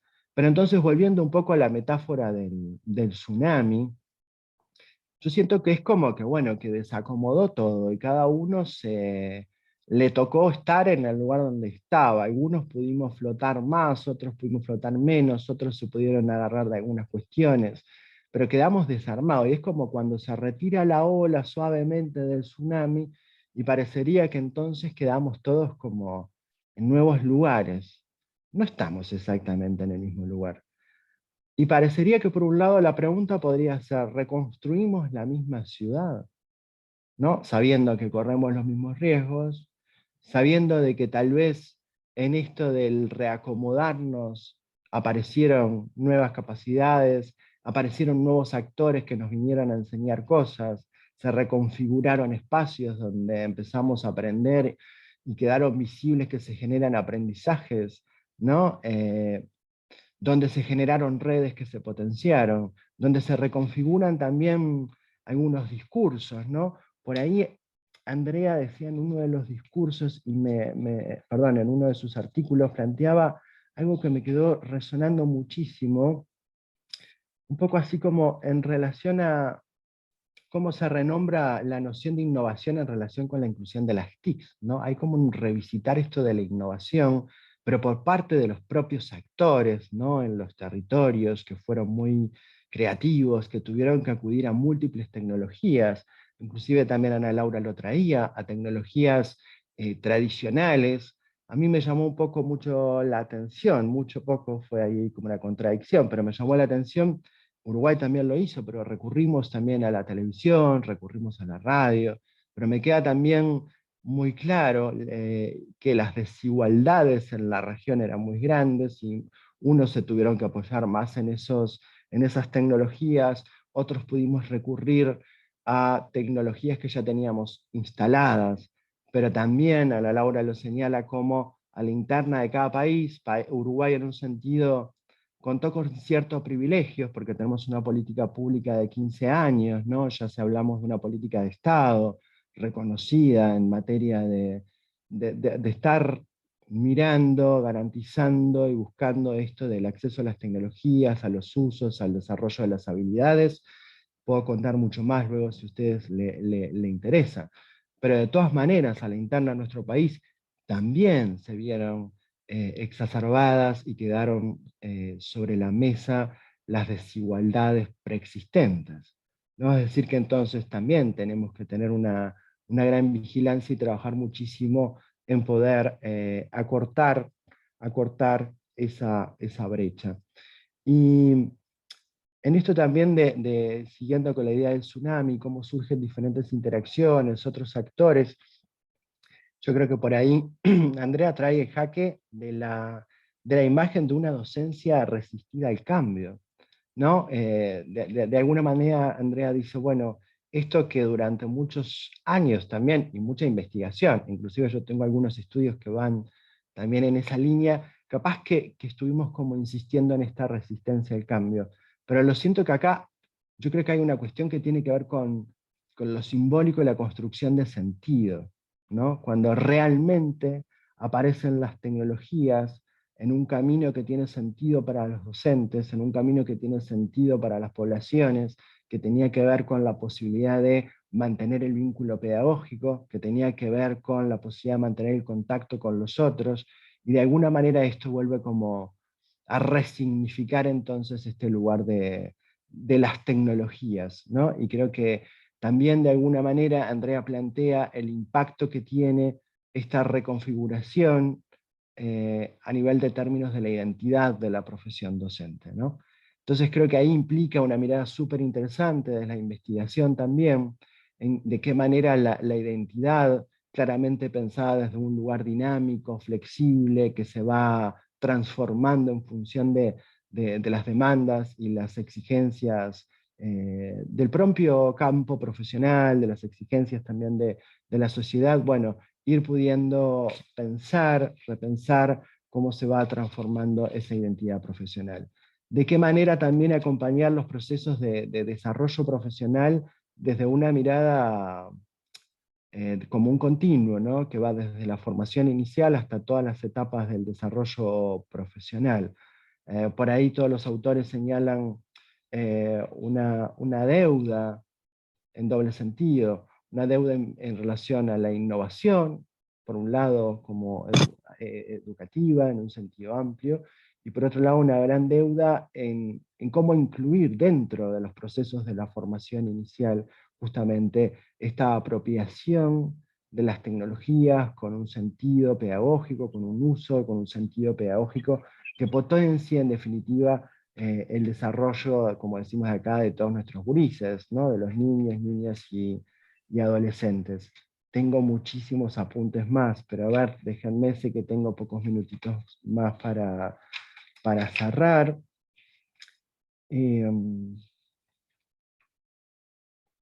Por ahí apareció mucho la idea de las políticas. Yo veo como dos niveles. Por un lado, y acá voy como cerrando, por un lado, el lugar de los estados en garantizar políticas públicas que efectivamente garanticen el acceso y en un sentido amplísimo, no solo el acceso a los dispositivos, no solo el acceso a Internet, sino a contribuir a achicar las brechas de diferente índole, vinculadas a estos usos, y las brechas de género, las brechas de etnia, que Ana Laura también plantea, las brechas geográficas. Insisto, duele Latinoamérica y solo esto se va a lograr en la medida que los estados generen políticas públicas que se puedan mantener, que sean compromisos políticos más allá de las administraciones. En ese sentido creo que Uruguay logró un logro en ese sentido, y es como, bueno, estamos trabajando mucho en la generación de una suerte de repositorio de nuestro capital intelectual, les comento, que se va a poner a disposición, esto con la ayuda de UNICEF a nivel global, la experiencia de Ceibal, para contribuir justamente esto en generar redes de colaboración, como plantea Raúl Katz en su entrevista, que permita esto, bueno, los aprendizajes transitados, ponerlos a disposición y seguir aprendiendo junto con los otros. A la vez estas políticas tienen que tener una llegada a territorio, es decir, necesitamos políticas que garanticen, pero que sean lo suficientemente flexibles a la hora de llegar al territorio, de modo de que, como planteaba Teresa, se puedan ajustar a medida de esas localidades, contextualizadas a las necesidades de esos docentes, de esas comunidades. Por lo tanto, hay que trabajar como en esos dos niveles. Políticas que garanticen con clara llegada territorial, que permita la apropiación de esas políticas y seguir como los devenires.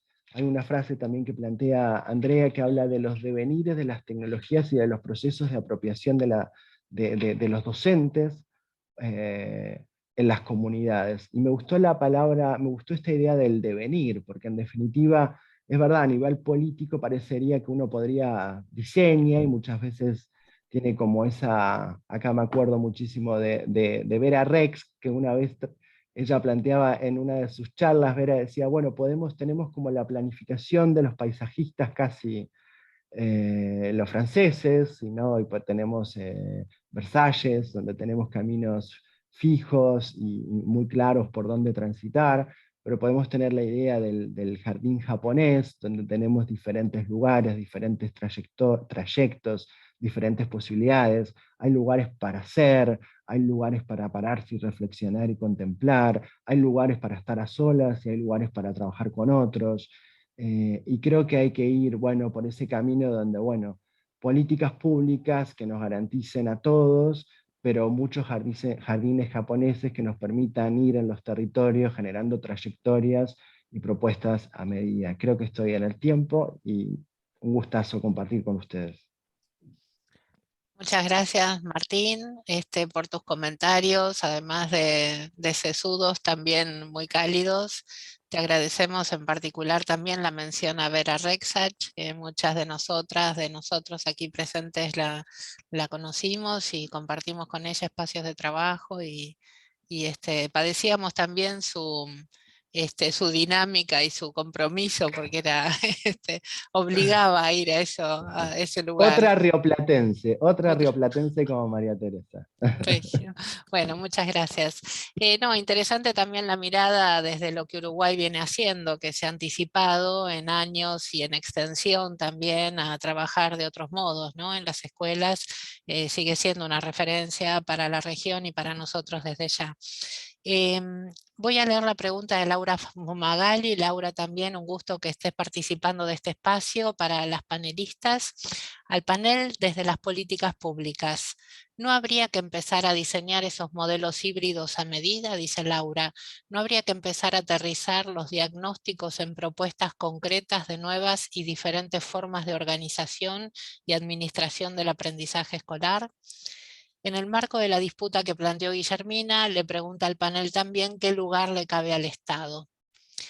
Y hay otra pregunta, la leo ahora y luego van viendo entre ustedes quienes quieren hacer aportes o dar respuestas o seguir generando interrogantes con estas intervenciones. Patricia Villalón, si estoy leyendo bien tu nombre y tu apellido, Patricia, gracias por la intervención. Dice, la formación docente en el uso...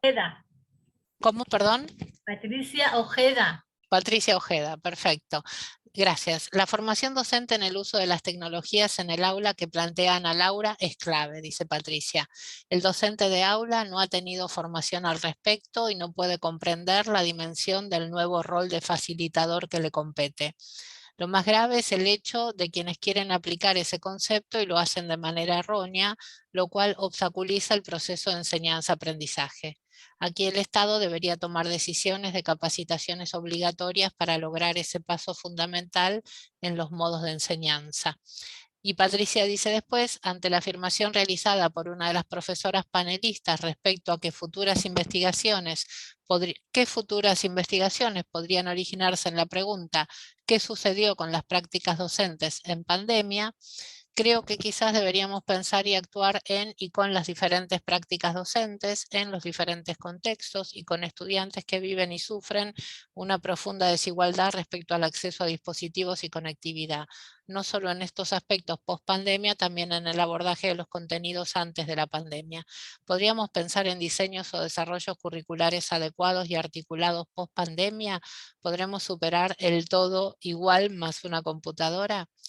Bueno, ahí Martín levantó la mano, pero Tere también, Ana, Andrea, sí. Sí, hacemos una vuelta.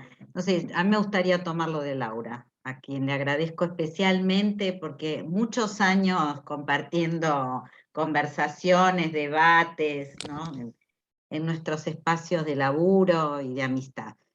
Yo creo que ya, digamos, me parece que voy a tomar el tema del Estado porque creo que este es un buen momento para hablar de más Estado.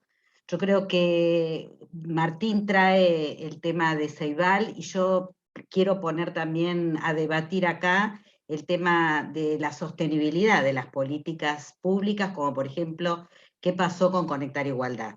Lo traigo porque otro hubiera sido nuestra situación, y hablo de Argentina acá exclusivamente, si hubiéramos sostenido la entrega de dispositivos, con todas las dificultades y problemas que Conectar Igualdad traía, pero creo que otro hubiera sido la situación.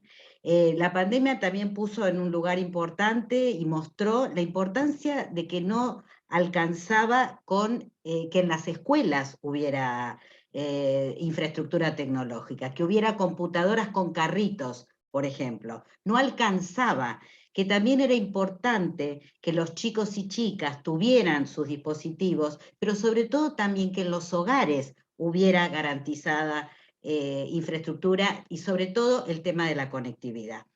Quiero traer esto porque me parece que son aprendizajes que tenemos que tratar de no olvidar, ¿no? Es decir, poder sostener determinados logros, determinadas líneas de directrices político-ideológicas, no solo técnico-pedagógicas, y que hacen a garantizar derechos, a la ampliación de derechos y entender las cuestiones vinculadas con las tecnologías desde esta idea de bienes públicos.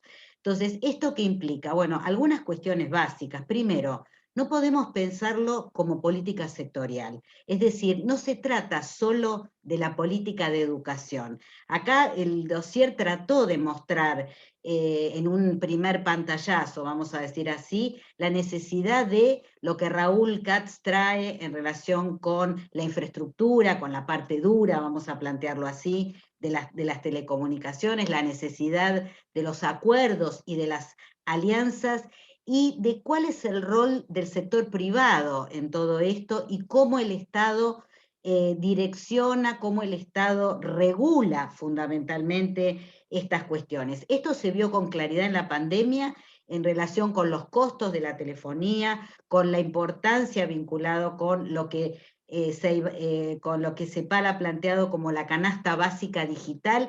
Fíjense que en el 2020 CEPAL recomendó a los países de América Latina que inviertan un porcentaje, que era el 6% de su PBI, en lo que era la canasta básica digital, es decir, un dispositivo, una conectividad potable, vamos a llamar así, como parte básica de lo que tenía que ver con con el sostenimiento de la situación pandémica. Entonces, esto me parece importante. No es una política sectorial, es una política que además necesita de financiamiento, que este es el tema que no hemos hablado en este espacio, pero que no podemos obviarlo cuando hablamos de educación. Es decir, se necesita financiamiento para poder sostener estas transformaciones necesarias.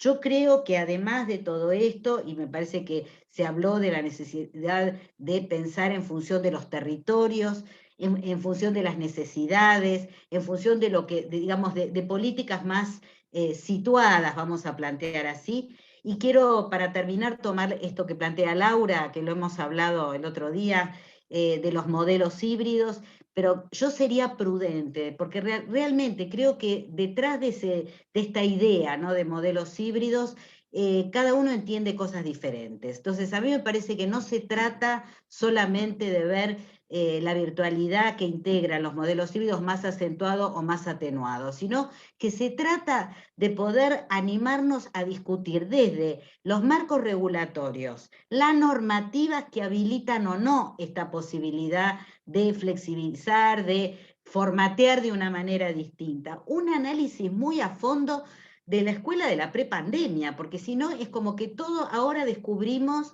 y algo que me parece también central que tiene que ver con el corazón curricular de todo esto.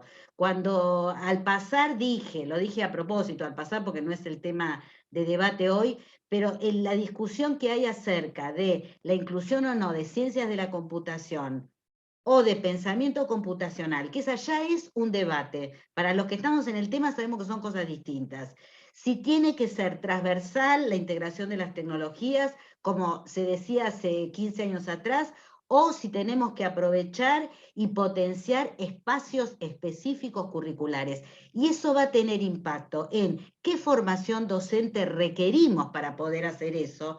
Y si nosotros pensamos que hace 10 años atrás el 20% de los esfuerzos de los países de América Latina estaban destinados a la transformación de la formación inicial y el 80% de los recursos y del esfuerzo era para la formación continua, acá tenemos otro problema a resolver también. Es decir, focalizar y priorizar qué formación inicial necesitamos en función de todo esto. Tenía algo más para decir, pero bueno, cedo la palabra porque no me acuerdo, así que... Gracias, Tere. Ahí Laura ampliaba esto último que vos traías también, cuáles son aquellas normativas que sería necesario modificar prioritariamente por la vigencia de este modelo decimonónico de organización escolar, dice Laura, y de administración, que obtura, digamos, y entonces también pone en discusión la idea del tsunami, porque la presencialidad vuelve a traer esa estructura, si sintetizo bien lo que Laura está diciendo. Martín había levantado la mano y luego no sé si Andrea o Ana Laura quieren agregar algo más. Bien, lo mío muy cortito porque en verdad iba muy en la línea de lo que planteó María Teresa en relación a la necesidad del compromiso de los estados y la generación de políticas públicas. Es imposible pensar cualquier tipo de educación, cualquiera, híbrida, como la que tenemos, sin el compromiso de garantizar ciertas condiciones.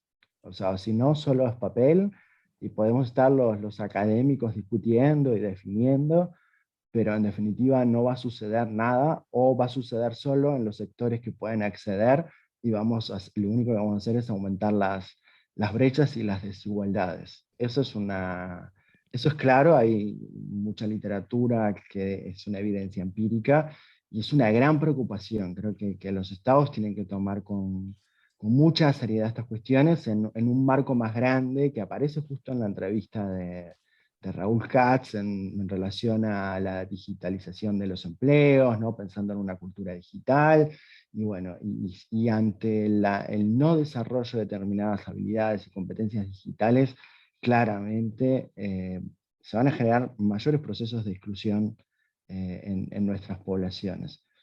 Eso era fundamentalmente hacia donde quería apuntar, y a la vez esto de pensar como actualmente en el Uruguay estamos en el marco de una transformación curricular, la generación de un nuevo marco curricular basado en competencias, y las nuevas autoridades hacen mucho énfasis en no hablar de reforma, sino hablar de transformación, y aparece esta idea más como de revisión continua, de no esperar tanto ciclos no tan largos, sino como que la necesidad de estar revisando con cierta permanencia los contenidos, los formatos, las maneras de organizar, digamos, las propuestas y el propio sistema en sí mismo, ¿no?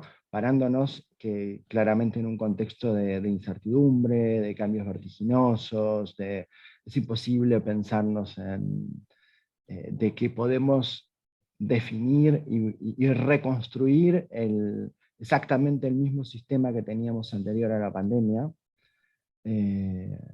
También hay que saber qué cosas sí, y la pandemia dejó muy claro de qué cosas sí son necesarias de la escuela anterior. En ese sentido, porque todos extrañamos, porque los gurises lo dejaron en claro, porque los docentes lo tuvieron muy claro.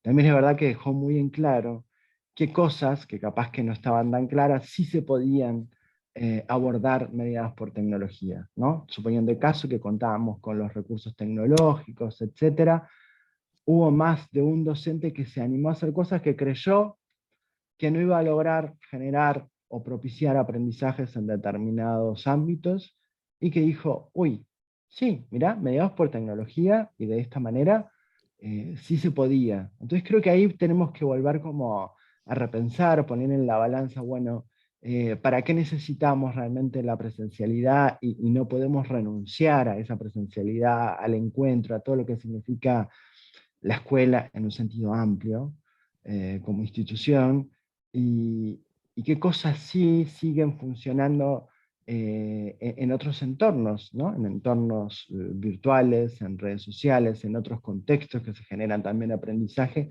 y que de alguna manera generan como una red de sentido que apalanca procesos de aprendizaje.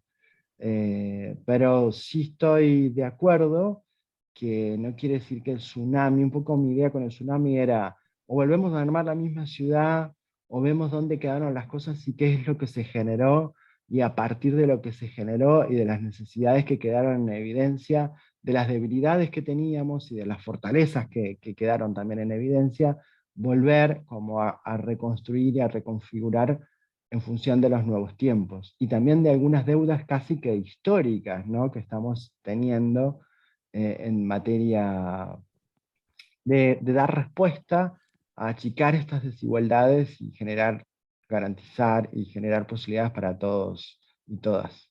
Me quedo por ahí. Gracias, Martín. Ana Laura,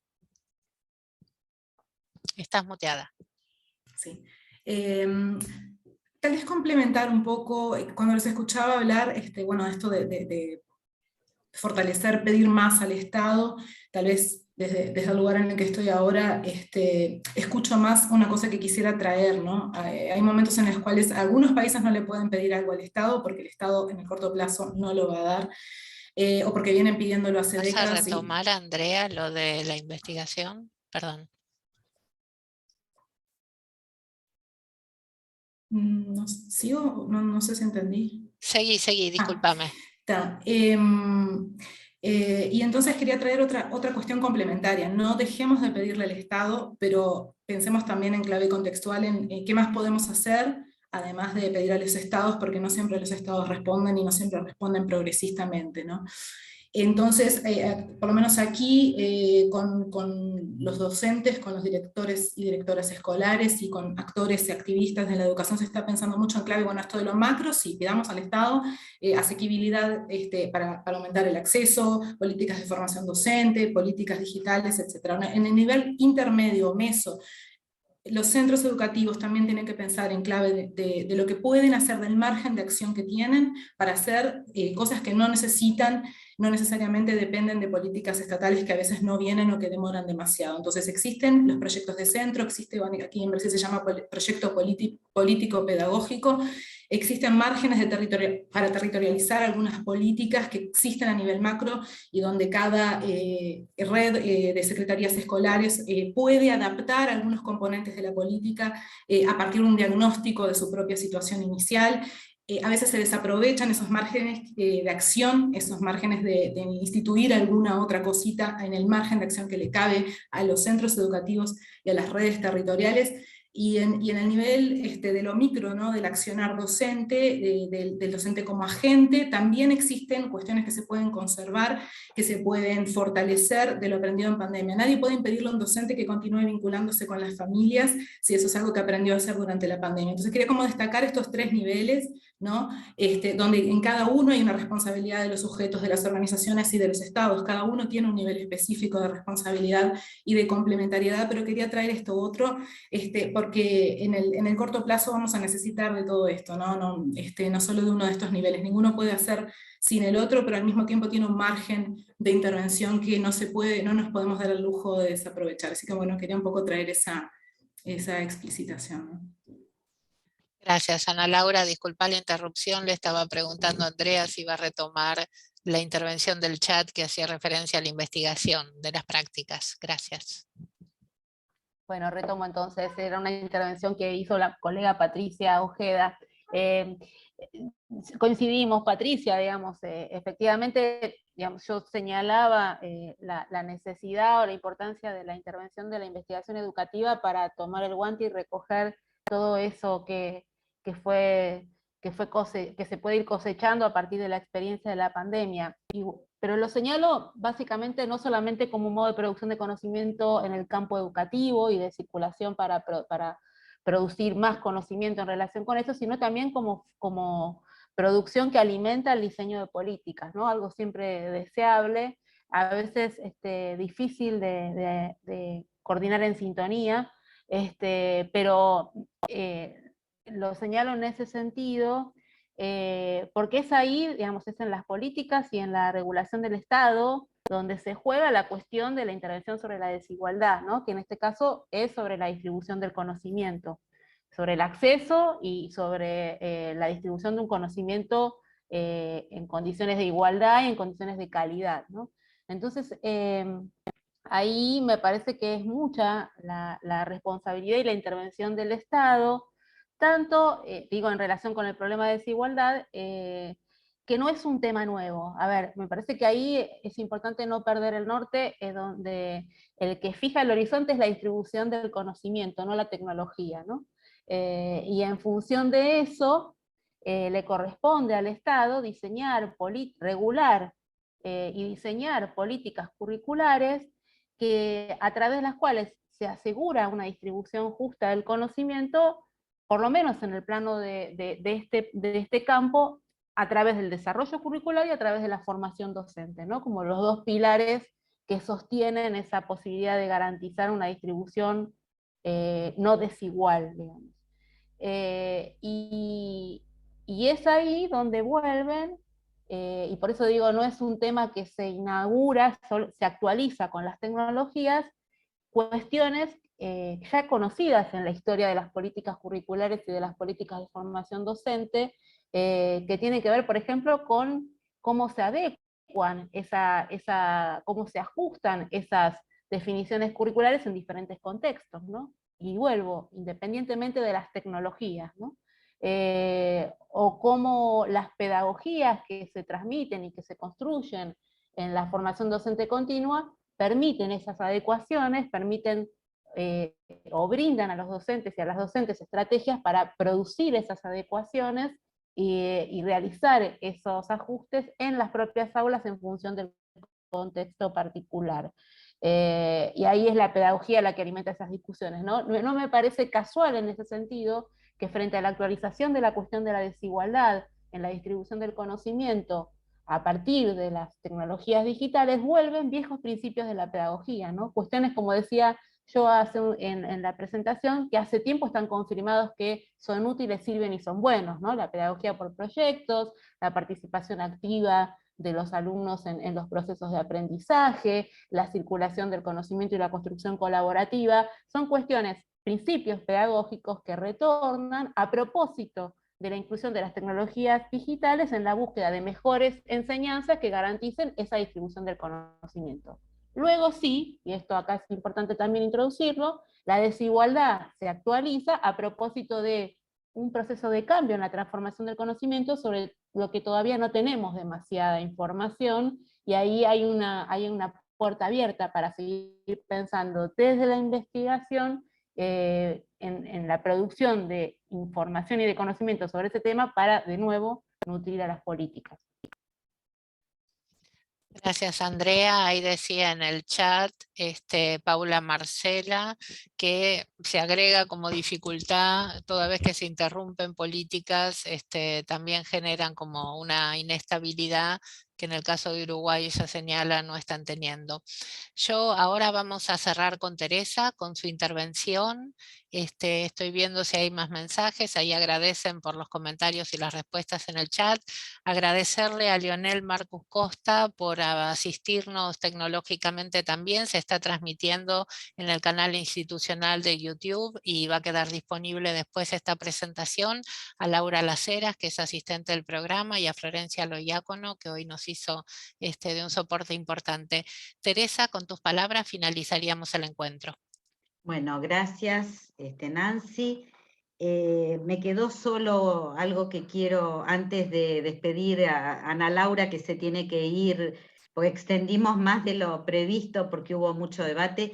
Yo quiero también agradecer al resto del equipo de Flaxo, gente y colegas con quienes he compartido otros espacios, a Daniel Pincas, a Sandra, porque también forma parte de estos debates y de estas cuestiones, ¿no? Me parece que estos son tiempos de tender puentes, de generar vínculos y relaciones. Esto me acerco mucho a Martín en relación con también poner en valor las emociones que la pandemia quizás mostró también en ese sentido. Lo único que, además de seguir agradeciendo y que me gusta estos espacios y ojalá podamos continuar, quiero compartir también los saludos de Virginia, Virginia Iturburu, que no pudo participar, y por supuesto de Raúl Katz, que aportó mucho al debate y a mucho de lo que estamos diciendo algunas de nosotras en este momento. Y repensar también cuál es el rol que le cabe a las universidades, a la academia, en todo lo que ha ocurrido, lo que ocurre, y pensarlo desde el aporte de las vacunas, ¿no? Es decir, cómo rápidamente el mundo vinculado con las vacunas y todo lo sanitario salieron al ruedo con respuestas quizás en un tiempo enloquecido, ¿no? Y por fuera de todo lo previsto, y traer esto, ¿no? O sea, ¿cuál es nuestro rol también, ¿no? ¿Qué tenemos para aportar en relación con esto que estamos discutiendo? Lo voy a plantear desde la educación pública, fundamentalmente desde mi universidad también, de cómo trabajar con los territorios y cómo poder colaborar, ¿no? Para mitigar los efectos de la pandemia desde lo educativo y desde las otras dimensiones que también estuvimos conversando.